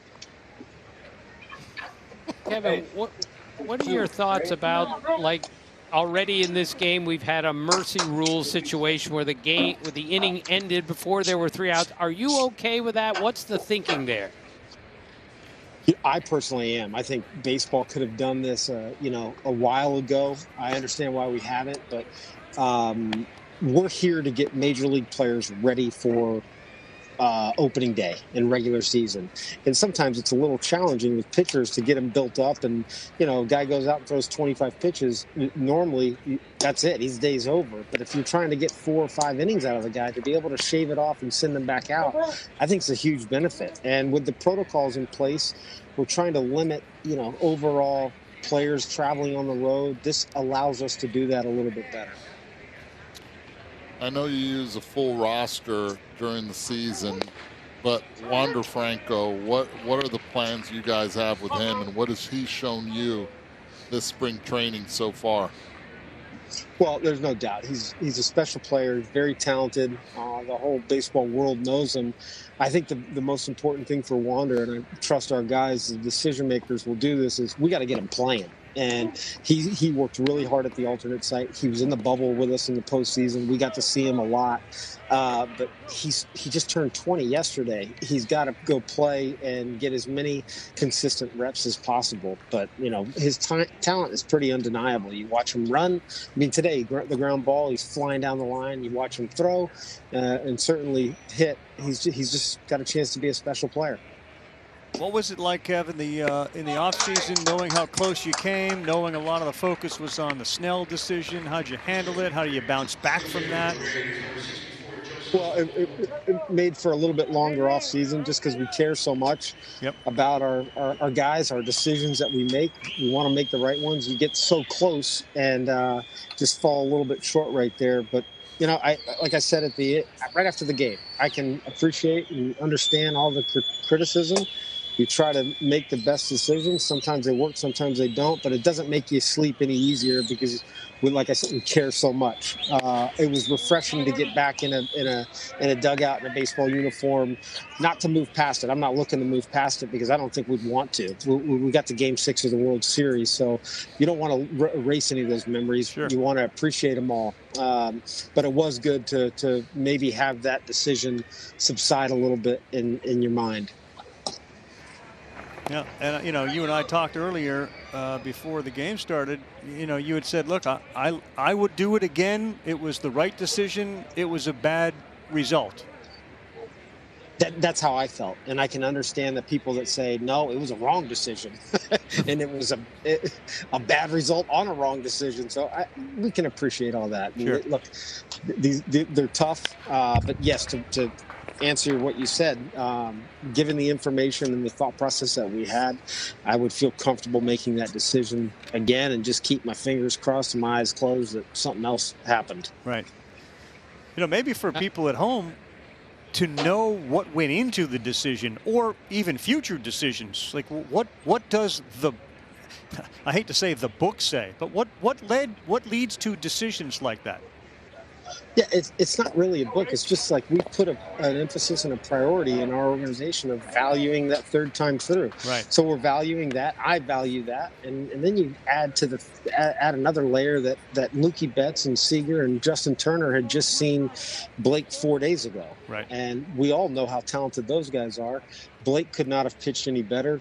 He was just awesome. He was outstanding for us. And the last thing that you wanted for people to construe is that there was a lack of confidence in Blake. No, there wasn't. There was plenty of confidence in Blake. I just had a lot of confidence in Nick and our bullpen to be able to navigate through the rest of that game. Kevin Padlow just hit a bomb in this inning. Did you ever wear 3 buttons unbuttoned on your jersey like he does? Only if I was overweight and I just couldn't button the buttons. But no. My buttons were unbuttoned. They were unbuttoned more in the midsection.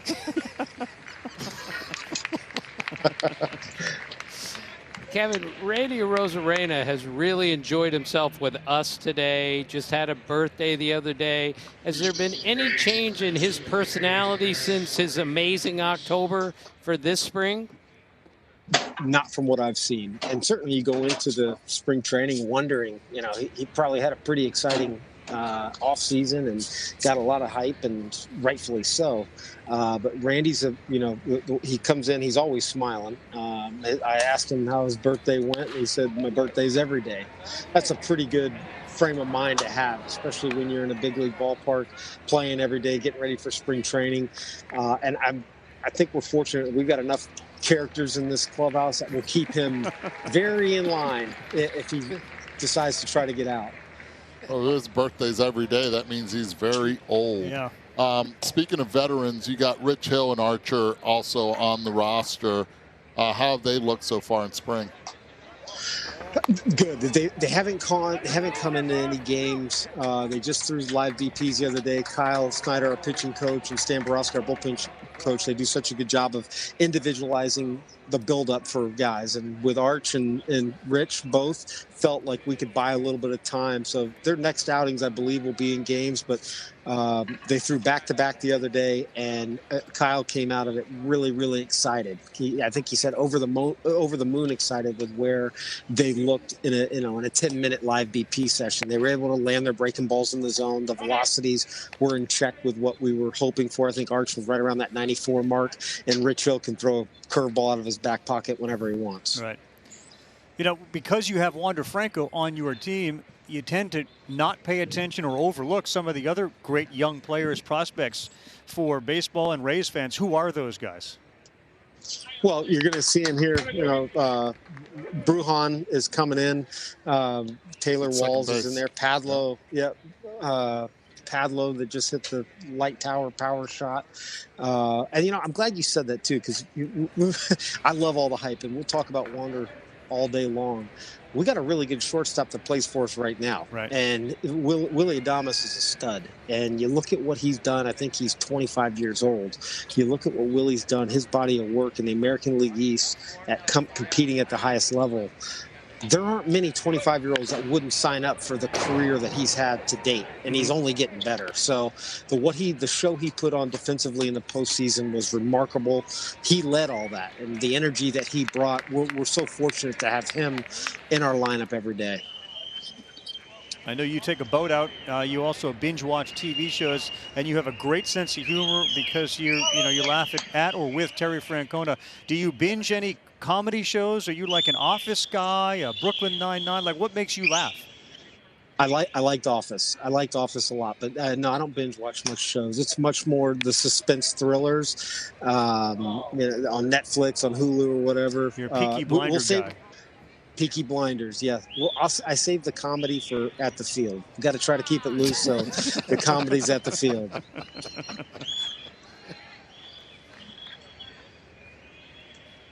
How's that AC treating you guys right now?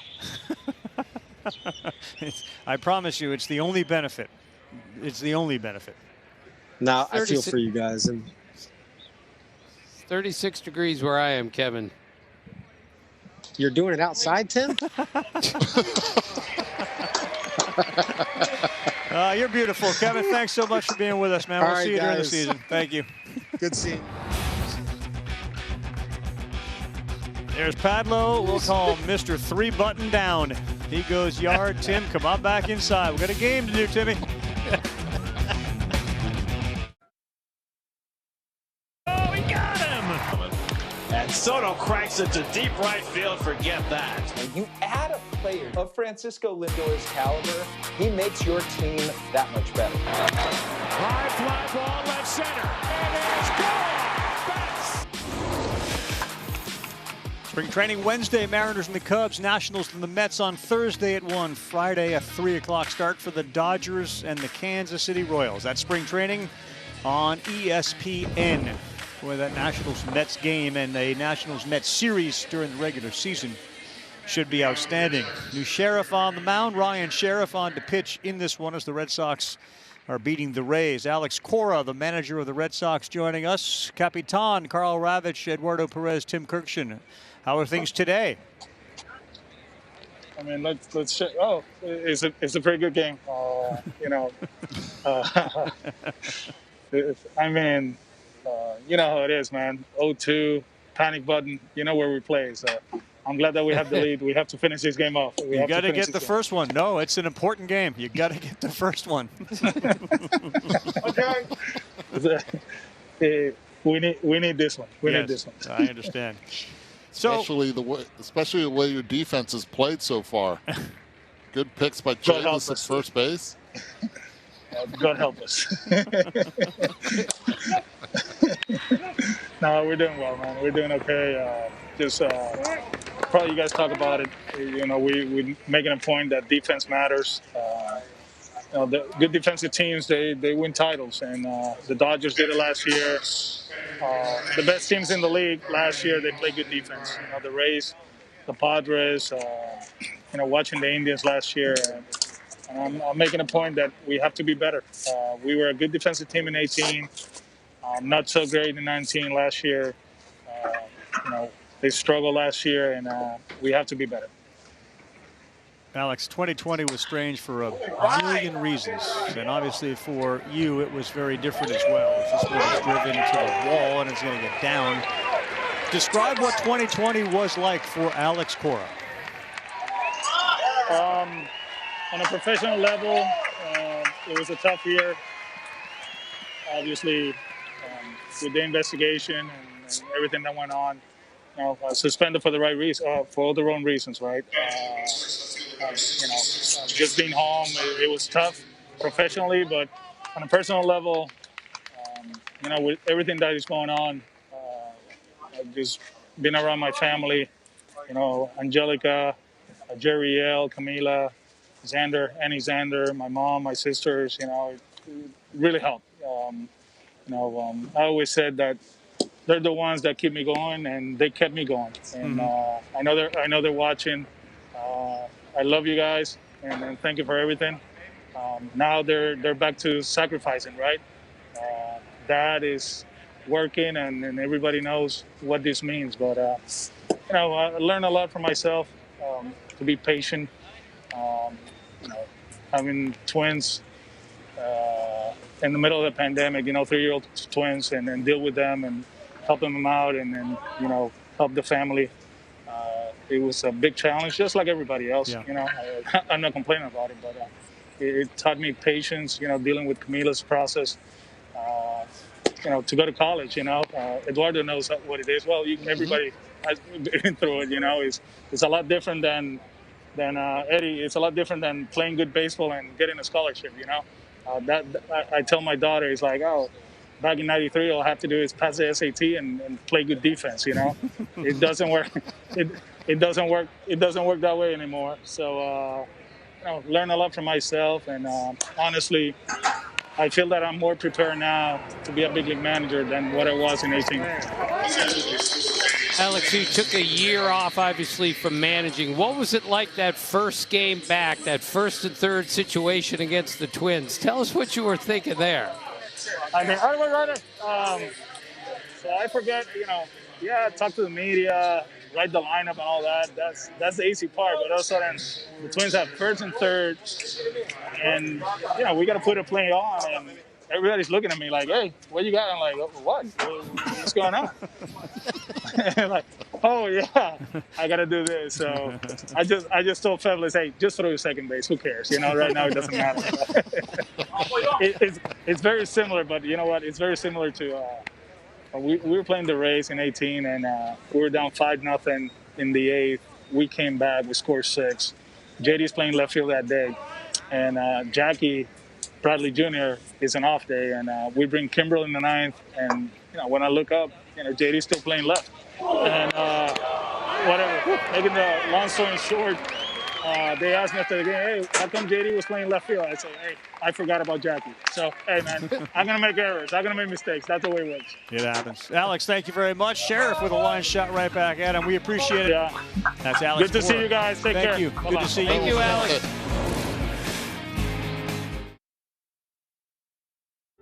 Of course, we started this telecast talking about our good friend, family member, Pedro Gomez, seen there on the set of Baseball Tonight.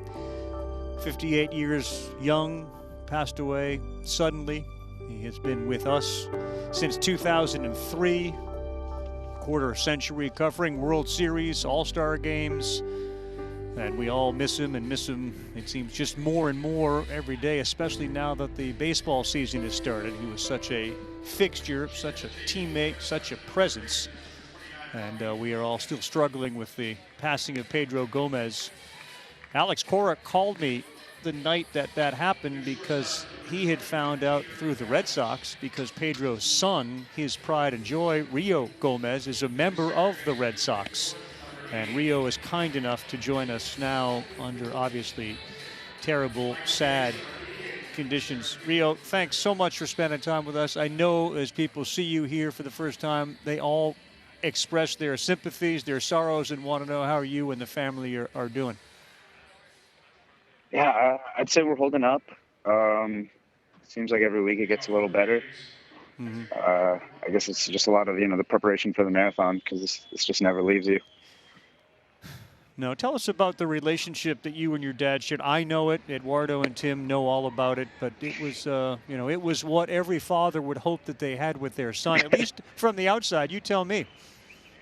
Oh, absolutely. I mean, the connection and like the love that we had that tied us together with baseball, obviously, was just second to none. And, he was my biggest fan, my biggest supporter. And, there was times where, I didn't even believe in myself during my career, and he was there to push me with that belief. And there was many times where he was even more excited about my own career than I was. So it was always great having him by my side for all that. Rio, what was it? How would you describe the support that you've received from ESPN and from people all across the industry after your father's death? Yeah, absolutely. Honestly, I didn't know how far his reach really was, especially at the professional level. Always I knew, he's Pedro Gomez, ESPN, reporter, and I guess I just assumed, he's just another member of the media. But especially that first week and those first couple days, it was incredible to see the outreach and the support, and just all these people who had come forward and reached out to me, and whether it be from people, colleagues at ESPN, other reporters in the industry, athletes, coaches, umpires, just even, fans, people all around just the baseball world. It's just been incredible. You also have two younger siblings, your brother Dante and your sister, and your mom also has spoken, within the family. You had told me that Pedro, the way that she said Pedro lived life, and could you explain the way your mom explains how Pedro lived life to the fullest? Yeah, I mean, he was just a very in the moment guy. And growing up, we always had a rule at dinner of just no phones at the table. And at the time when you're a kid, I guess you don't really realize the importance or the reasoning why. But I guess as you grow up, you start to feel that, and it's just he just wanted us to be always connected. And when we were together, we were truly together, and we able to have that face-to-face interaction. And so that's just how he went about living his whole life. He was really good at making a personal connection and relationship with almost everyone that he ever came across.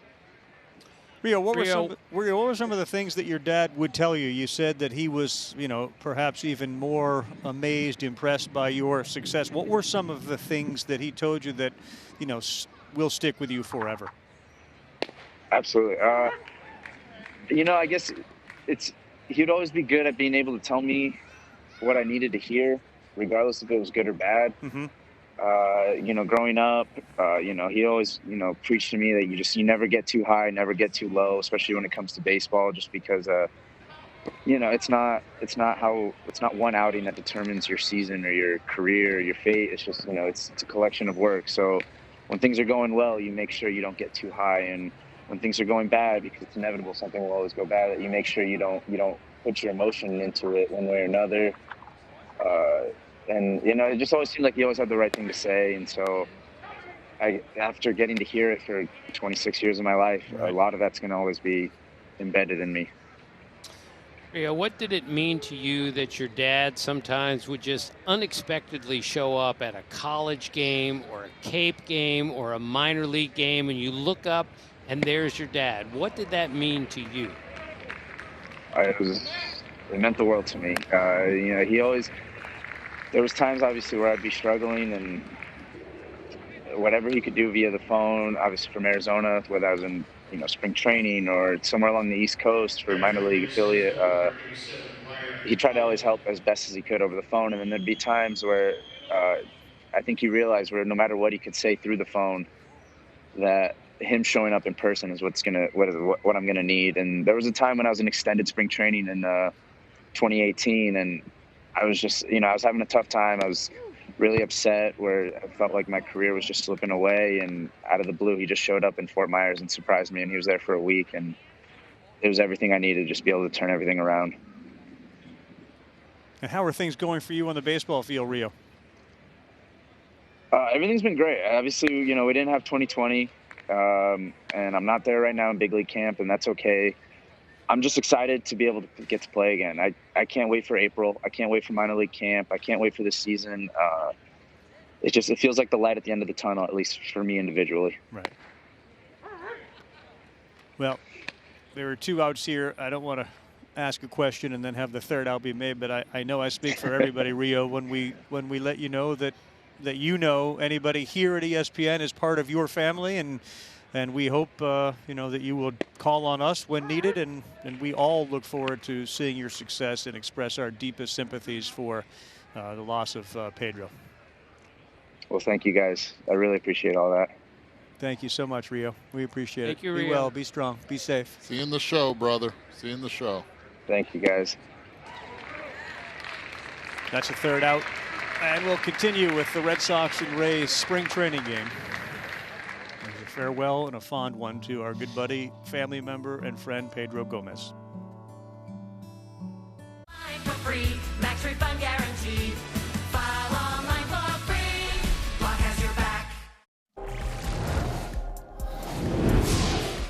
Boston Red Sox have made some history when they hire Bianca Smith to be a part of their coaching staff. She becomes the first black woman to be a coach in the professional baseball ranks. And for more black history, always storytelling like this, visit theundefeated.com. A significant story, a significant milestone in the career of Bianca Smith, but perhaps more importantly for Major League Baseball. And she's not yet with the team. I'm sure people at home were wondering, would we be talking with Bianca Smith, but she's still with her prior job, so she hasn't joined the team yet. But the Red Sox, like other organizations in other sports, seeing what many people have known for a long, long time, that diversity and opinions of others, not necessarily men in a game dominated by men, can be a massive benefit. And the Red Sox have hired Bianca Smith.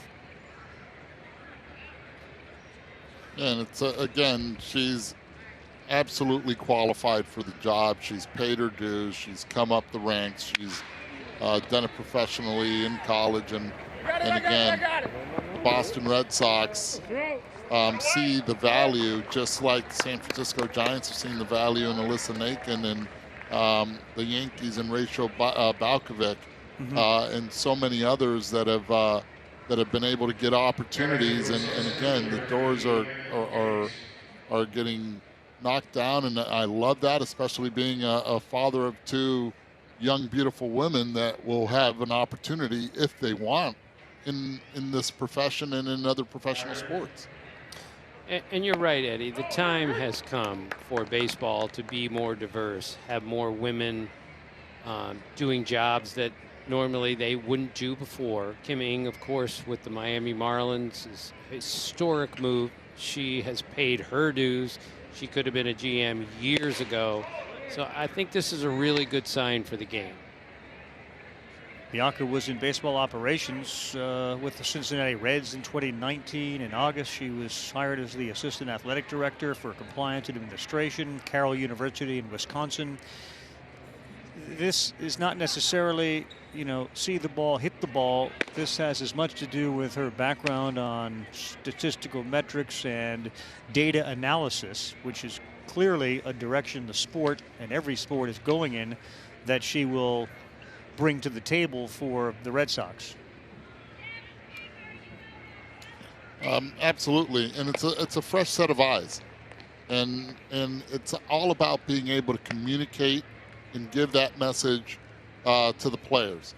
And if you're able to do that, you're going to be successful if you're a male or a female in the business. And that's the part that I really respect, that the organizations are finally noticing. And again, it's definitely worth the opportunity, and I wish her much success.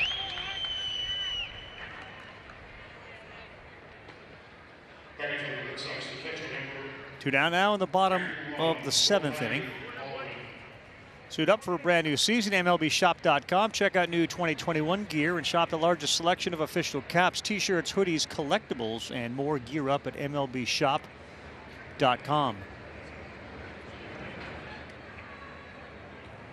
Speaking of shopping, Tim, how's the wardrobe like? What are we looking forward to in the Kirkshin wardrobe as we get set for a new season? Anything in the closet we haven't seen before? Well, I just did some shopping the other day. Nordstrom for kids, my normal place to go. 38 short. 38 short, 7.5 shoes. Things are really looking up in my wardrobe, and I never have to worry about anybody taking my clothes because they won't fit anyone over 12 years old. So I'm feeling really good. I'm looking really good in my new clothes, too. I think that's fairly obvious. Wait a second. I thought it was Nordstrom's kids. I thought it was for the grandchild instead of for you. Yes, that's right. Thank you. I just saw our grandson, Carson, over last weekend. He's doing great. So thank you for that. Carson Timothy, which that alone, Tim, must make you so proud. As you see the picture, I'm not sure you can see it on the screen, but you holding Carson Timothy. Yes, that's quite an honor. I'm going to start to cry, so don't start me on this. But the outfit that they're in, that Carson's in right now, is what Ravi and his wife Christino bought for Carson. So I just happened to be in Chicago for my daughter's 30th birthday, Kelly's 30th birthday, holding the baby, and it was the same outfit that Ravi and his beautiful wife got for Carson, so that was really cool. So pretty soon, you and Carson can shop in the same stores at the same shelves. Shouldn't take long. Right, well. Tim, we all know you have big hands. Carson, big hands, small hands. Do we have... He's got a very strong grip, which I'm not sure is really important after 7 weeks, but it's very impressive. And the other day we took him to Target for the first time. So he lives in Chicago, so it's really cold there. So we walked like 200 yards from our daughter's house to Target. And it was like the doting parents and the doting grandparents like surrounding the stroller on the way to Target. It was like a really big day out. It lasted like 20 minutes and it was a major success. So you could read Carson's mind. Do you think he was saying, what are you all looking at? Leave me alone. Stop touching me and poking me. I'm good here. Right. These people talk to me like a complete idiot. That's what must be going through his head already. True story. I assume you're the same, but I have a similar size shoe, 7, sometimes 7.5. I've found it's easier now to shop in the kids section than it is the adults. They don't make shoes smaller than 8s. Is that how you found things?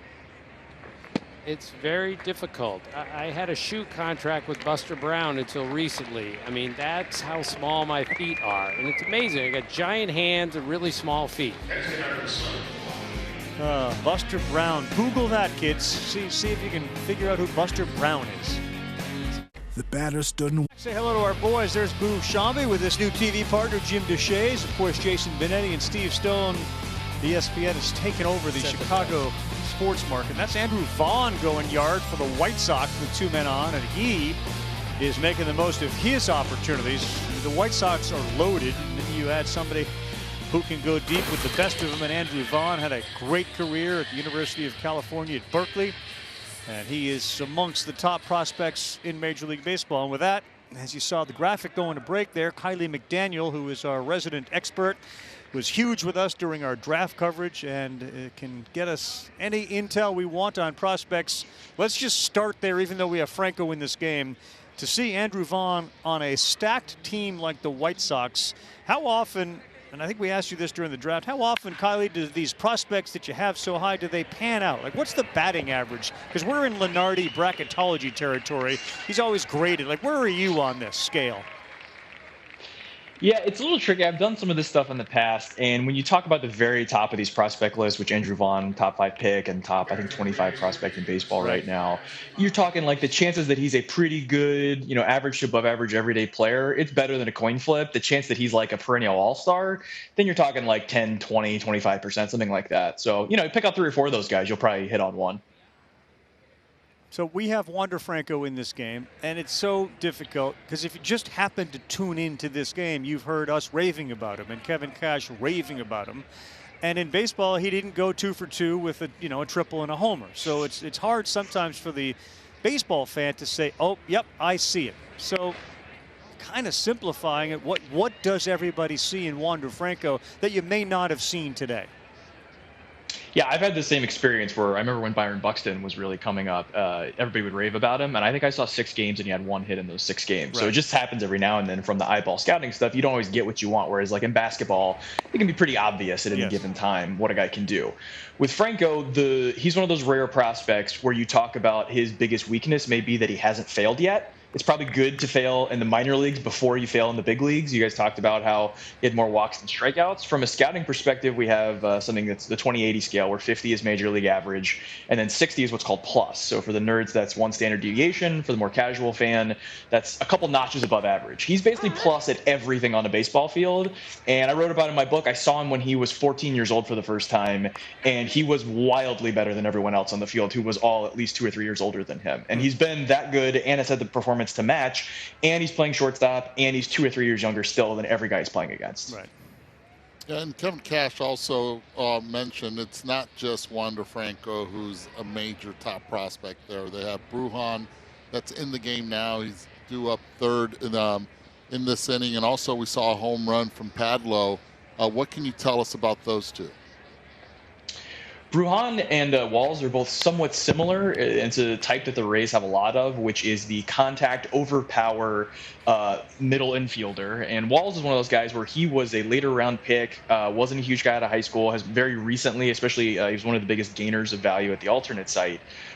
Where he can now play shortstop, probably plus defensively, and makes tons of contact, which is sort of a sneaky, valuable player. Whereas Brujan has been performing for years, has gained changing speed on top of that, and then because of so many shortstops in the system, he probably fits better at second base, but he's actually good enough to fill in at short if you need him to, and also has a better sense at the plate. And then Padlo is a guy that didn't have a ton of value a couple years ago. He came over in the Herman Marquez deal from Colorado, so not a great one for the Rays so far, but he's got a chance to return some value. He's on the 40-man. He's been performing well. He's got a chance to be a low-end everyday player. Kylie, where are the Red Sox in their rebuild, if that's what you want to call it, with some of the big players they've moved? Are you impressed with what they've brought in slowly here to start to build something for a little longer term? Yeah, and it's probably not going to shock you to hear that Chaim Bloom is doing a lot of the same things that he was involved in when he was in Tampa Bay, which is sort of spreading out the risk around a number of players, getting a lot of depth, both for the big league team and for the farm system, kind of knowing that there's going to be attrition at both levels, and then maintaining some, I'm sure Red Sox fans aren't going to love this with how it relates to Mookie Betts, but some flexibility, which gives you some margin for error in trying to figure out who your core pieces are, which guys in the minor league are going to be able to make a big difference. I wouldn't say they've moved a ton in terms of where the farm rankings are. I want to say they moved from the bottom 5 to around the middle. But I think one more year of adding players and continuing to sort of do things the way that that tree of Tampa Bay GMs have been doing it, I think they'll probably be in the top half sooner than later. So hopefully in June we see the College World Series, and then later this summer we see the Little League World Series. Let's start with college, because I've heard from many people who have watched so far and have seen a ton of games on the SEC network, etc. This may be the best year of college baseball that we've ever seen. What should people pay attention to this year in the college baseball scene? Well, yeah, and you're right, and the reason for that is a lot of the sort of top 2 to 3 round college players have come back. So every team has 3 or 4 extra guys, these top SEC and ACC teams that they normally wouldn't have. And then you also have the high school players that normally, if they get offered top 4 or 5 round money, they sign pro. Now there are only a couple rounds of those guys. So those top programs, are getting a couple extra freshmen on campus in addition to that. So the talent level is higher, and there's just an inordinate number of these sort of 22-year-old 17-year-old, I guess you call them COVID juniors or seniors that are draft eligible. Tommy Mace at Florida is probably the best example of this, who didn't go drafted last year, but probably would have gone in the middle of the second round. He'll probably go somewhere in the late first to middle of the second this year. The very top of the draft board, I actually have something coming up the next couple days on ESPN.com. I went to Vanderbilt this weekend and saw Kumar Rocker and Jack Leiter, who right now are second and third on my draft board behind Dallas area high school shortstop Jordan Lawler are the top 3 prospects. That's a good one to use then, because we saw Rocker last year, 2 years ago, College World Series. Leiter is there now.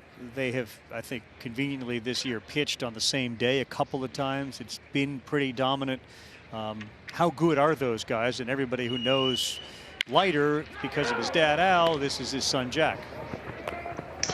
Yeah, and Leiter, just for guys that haven't seen him before, is the sort of more smaller right-hander, which normally is a bad word or bad phrase in the scouting world. But he's got a lot of similarities to Max Meyer, Walker Buehler, that sort of power, more medium-framed righty. He was up to 99, sitting 92 to 96 when I saw him on Sunday. It's a plus curveball. He's got a chance to be second, third starter. Again, chance to go in the top 5 in the draft. He also is sophomore eligible, and then his freshman year obviously was cut short, so there's not a lot of college performance, but he was seen a lot in high school, being on a really good team with a fellow first-round pick on his high school team, Anthony Volpe, that went to the Yankees. So he's been seen a lot. He just hasn't been seen a lot lately, which is obviously the case with everybody. And then Rocker is, probably the most famous guy in this draft with the sort of dominating performance down the stretch as a freshman. The question with him is early last year wasn't quite as good. It was a little more throwing rather than pitching in this most recent look. He was grunting a lot. Not always a great sign. It's still early in the season, so we'll see how it plays out. But there's some teams that are looking at these two and saying, we see Leiter going in the right direction, and Rocker hasn't necessarily improved that much, but he was already starting at a very high level. And lastly, and quickly with 2 outs, you said you saw Franco at 14. He stood out. We go to the Little League World Series, and we see 12 and 13-year-olds before they changed the rules, and there were guys that you're like, oh, gosh, he stands out. He's going to be a major leaguer. How often does that actually happen from that age through the college ranks, high school ranks, and get to the majors? Yeah, it does happen a lot. I mean, there were guys like Eric Hosmer, the Upton brothers, that were identified as 13, 14-year-olds, going to the showcases when they're 15 or 16, playing against 17, 18-year-olds. Some of these guys don't work out. Maybe a third of the names I'd rattle off to you of guys that stood out, years before their competition don't really work out. But there's a lot of perennial all-stars and guys like that. And also in, not to go super deep on this, but in the international world, a lot of these deals were done when they're 13 or 14 years old. So the guys with the highest bonuses were essentially identified that early. They generally do pretty well, more than you'd think. Rafael Devers, Franco, these are guys that were picked out at the very top of their class 2-3 years in advance. Right. So it's sort of amazing how often it happens, because it probably shouldn't happen that often at all. How are you feeling about your room, with the flowers sort of on the right and left? What do you think about your setup there, Kylie? We're starting to get glimpses of spring here in Atlanta, and we being at the house so much, we want to kind of spruce things up a bit. And I saw there were flowers around the house, and I was like, what, these need to be available to the people on television. They can decide what they think. Because Tim is look, Eduardo can design homes with what he's done with his home studio. Eddie, you want to grade? Since Kylie gives grades out, on a 1 to 8, where are we on the room? Oof. You know what though? He's got a little springtime in there. I get it. I know what he's doing there, but I would have probably done a little bit also of the spring over your left shoulder. Because of that, I'll give you a 6.5 for the effort, brother. Wow. 6.5. The light switch right there. So 65 on the 80 scale. Turned it off a little bit, Yeah. Yeah. Tough but fair. I don't know. I can't really say much more than that. Yeah. From one grade giver to another. Kylie, thanks for being with us, buddy. We appreciate it. Thanks for having me. Yeah, maybe I'll put you in another locale next time. We'll promise to bring you back. You let us know when you've updated. We'll bring you back. Bring us in the air. Thanks, guys. All right. I have a feeling Kylie's like a size 7.5 shoe also. You Just think? have that feeling. No, Kylie spent a lot of time with us during the draft. I never noticed what size shoe he was wearing. For those who don't know, Eduardo wears a 15. So his shoe is the same size as the other 2 guys on the show combined. We could take dirt, put it in Eduardo's shoes, and then grow flowers like Kylie has behind him.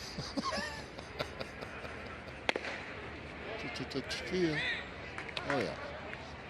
Pretty quick too.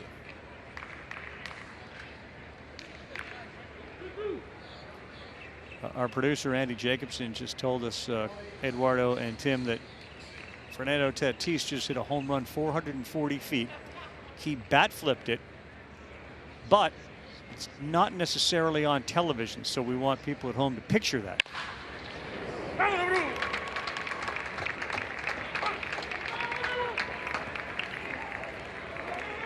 It was, the story gets better. It was a grand slam and it traveled 441 feet.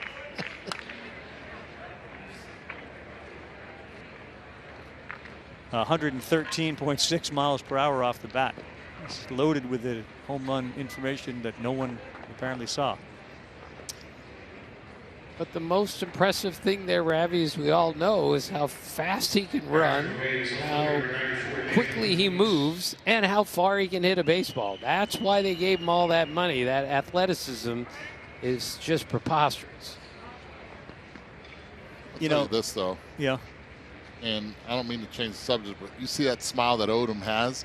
That base hit he hit the other way right there. Oh, he's going to sleep like a baby. That's something you try to do, stay back and just drive it the other way and drive in a run at that. I mean, that'll open some eyes in the Rays. Veteran guy just going the other way. Joseph Odom, another one of their catchers. Rays have made a habit of fighting, and here's that swing, Eddie. There it is. You see it just running in, but he stays inside of it. Keeps that elbow tight, the back elbow tight to the body, lets it get deep. There's no chance he's going to second, not with that speed, but he'll take it. So many of their top prospects are middle infielders, not a surprise. And of course, Kylie can attest to that. They draft shortstops and move them around. And they do have a bunch. And Franco, of course, being the #1 prospect in baseball, not a great position if you're thinking about playing shortstop. But versatility, another thing that Ian Bloom has brought with him from Tampa to Boston, is this roster construction with versatile players. Move them around. And certainly Kike Hernandez, Marwin Gonzalez, who we haven't seen today, that the Red Sox picked up. A lot of the organizations, guys, look for players like that. Ravi, when I covered the Orioles in the late 70s, mid 80s, Earl Weaver told me once, I'd draft all shortstops. If we have 32 rounds, I'd take 32 shortstops. They're the best athletes on the field. They can play anywhere. That's what I would do. That was an exaggeration, but the point's well made. If you could play shortstop, you can play a lot of other positions given the athleticism required to play there. Ryan Weber trying to get the final out here of the top of the 8th inning with a 3-2 count. Called strike 3 at the letters. So he gets out of it. Not too happy about giving up the runs that he gave up. But it's 9-3. We head to the bottom of the 8th, JetBlue Park, Fort Myers, Florida. Of the Office of the Commissioner of Baseball and may not be reproduced or retransmitted in any form, and the accounts and descriptions of this game may not be disseminated without express written consent. ESPN Fantasy Baseball is back. Go to ESPN.com/fantasybaseball and sign up. Draft and follow your team or teams from anywhere.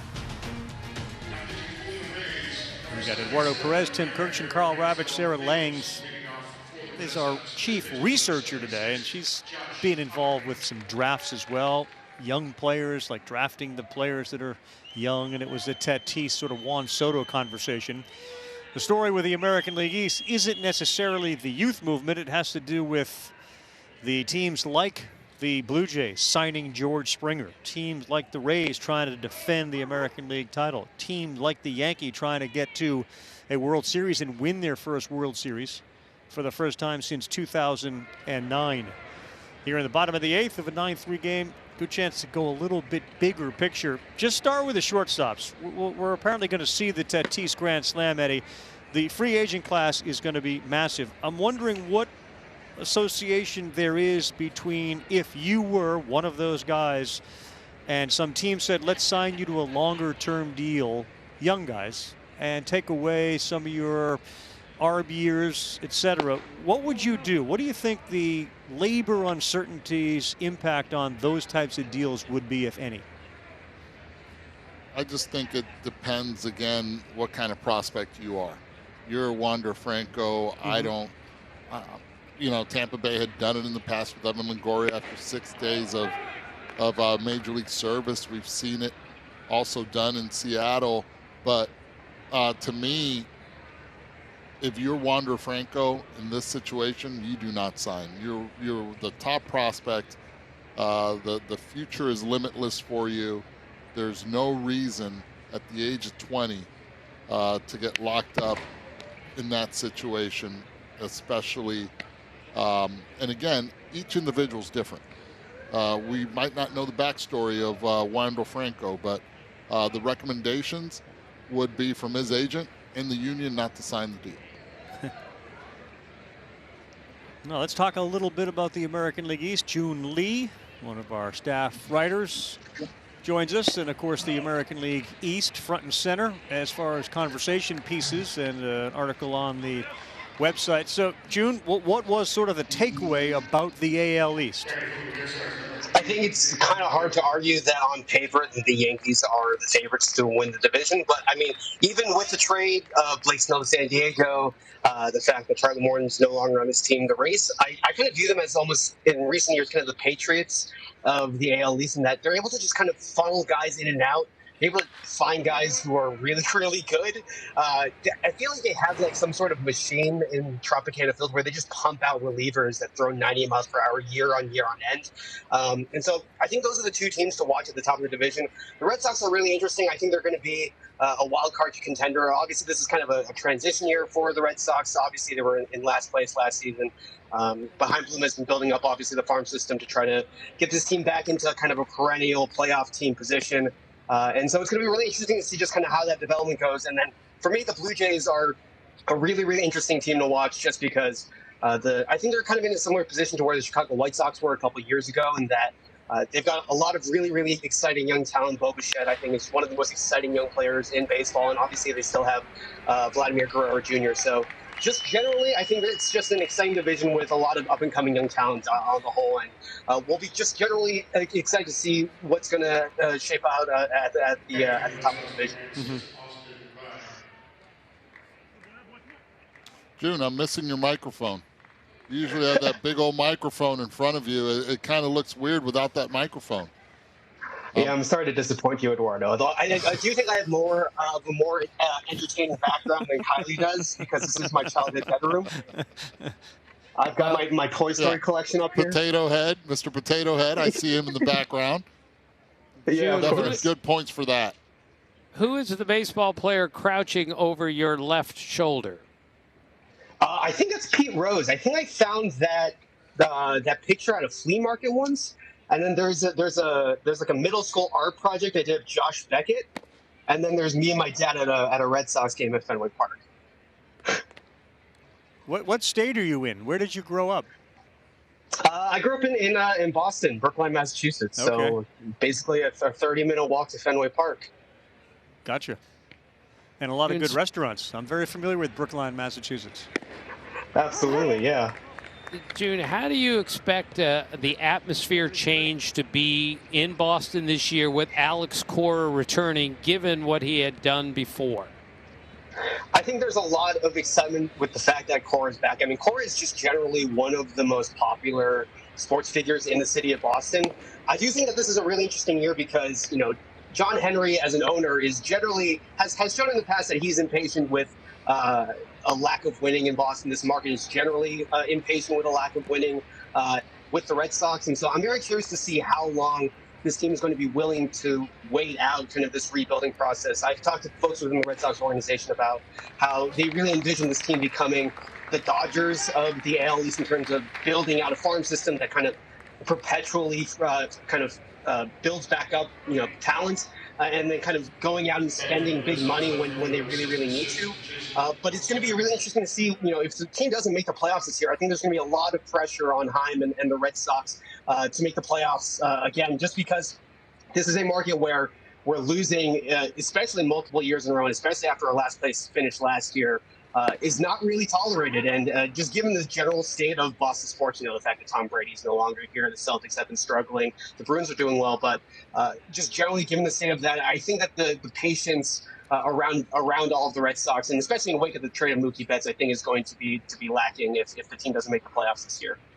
Well, they got to get some patience. They just won the World Series. They've won several World Series. The football team has won several Super Bowls. The hockey team won a Stanley Cup. The basketball team, let's work on patience up there a little bit, June. Can you get out there and preach a little patience? I would just generally say, as a Boston sports fan myself, that we are the most spoiled group of fans in the history of time, at least recent history. And so it's going to be really hard, I think, for people in this market to wait out a losing team. And that just kind of is what it is, especially over the course of the last 2 decades or so. Like, growing up as a Boston sports fan myself, like I saw every single sports team win a championship here within my childhood, and kind of winning is just the status quo. So we'll see if that patience actually comes through. Yeah, for people who grew up there long before you did, trust me, you're spoiled. It was an occasional Celtics championship, and that was about it. That was about it. That's June Lee. Thanks very much for being with us. We appreciate it. Good luck. I hope you win more championships, June. What you're made of, we're made for. Everybody was wondering, so what would it look like? Well, there it is. That's the grand slam Fernando Tatis hit on the first pitch he saw. And it traveled 441 feet. There was kind of a small bat flip that went along with it. But get used to it, especially in San Diego. There'll be a lot more of those. It's amazing. He only has played 143 regular season games. Like, he hasn't played a full season, and yet we've talked a lot about scouting, etc. They've seen enough in him to know we're going to invest for a long, long time. It was kind of like a lay down. It wasn't really a big bat, like a spring training kind of flip. Well, even the outfielders saw it because they did not even move. Right. I mean, it was the sound of it, as Mike Petriello said, $114 on March 2nd.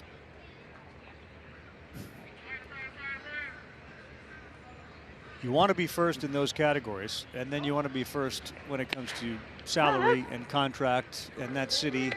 And Fernando Tatis is that guy now for a long, long time. And Ravi, if he's as good as we think he's going to be for the next 10 to 15, great contract for the Padres also. He obviously is one for him, but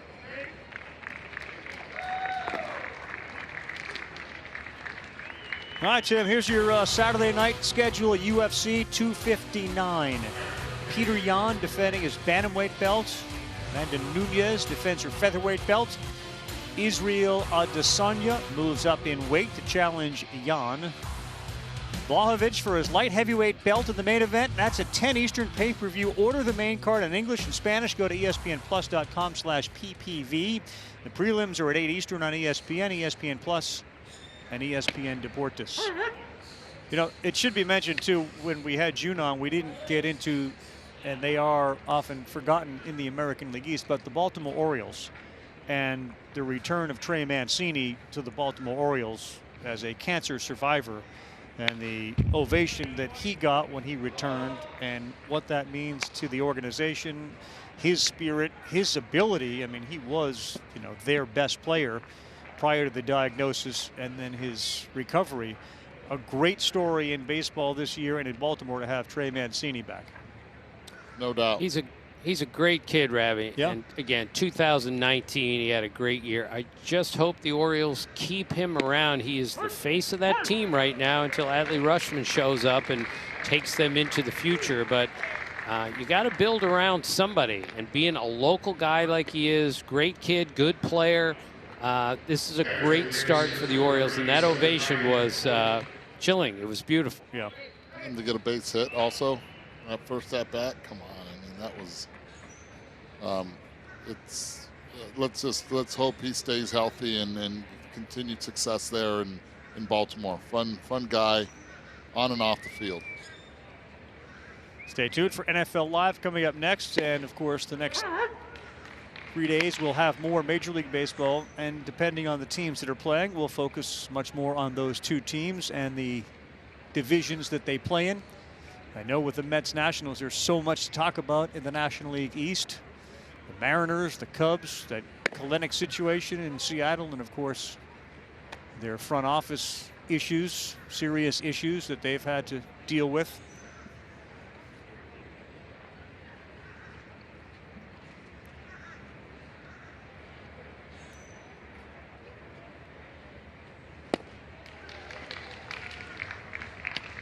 Still 37 degrees where you're at, Tim? Well, it's warmed up a little bit. I'm inside, as Kevin Cash asked. Tim, you need to go in the house if it's cold outside. Not broadcasting from the front driveway. That'll do it. The Red Sox end up getting a victory. So many people we'd like to thank, but the list is topped off by Rio Gomez, who generously spent some time with us to talk about Pedro and what he meant to him. So we thank Rio and all those who joined us, including Kevin Cash and Alex Cora. For Tim Kirkshin, Eduardo Perez, our researcher Sarah Langs, and of course our producer Andy Jacobson. Off and running. Can't wait for the next couple of days. I'm Carl Ravitch. NFL Live starts right now.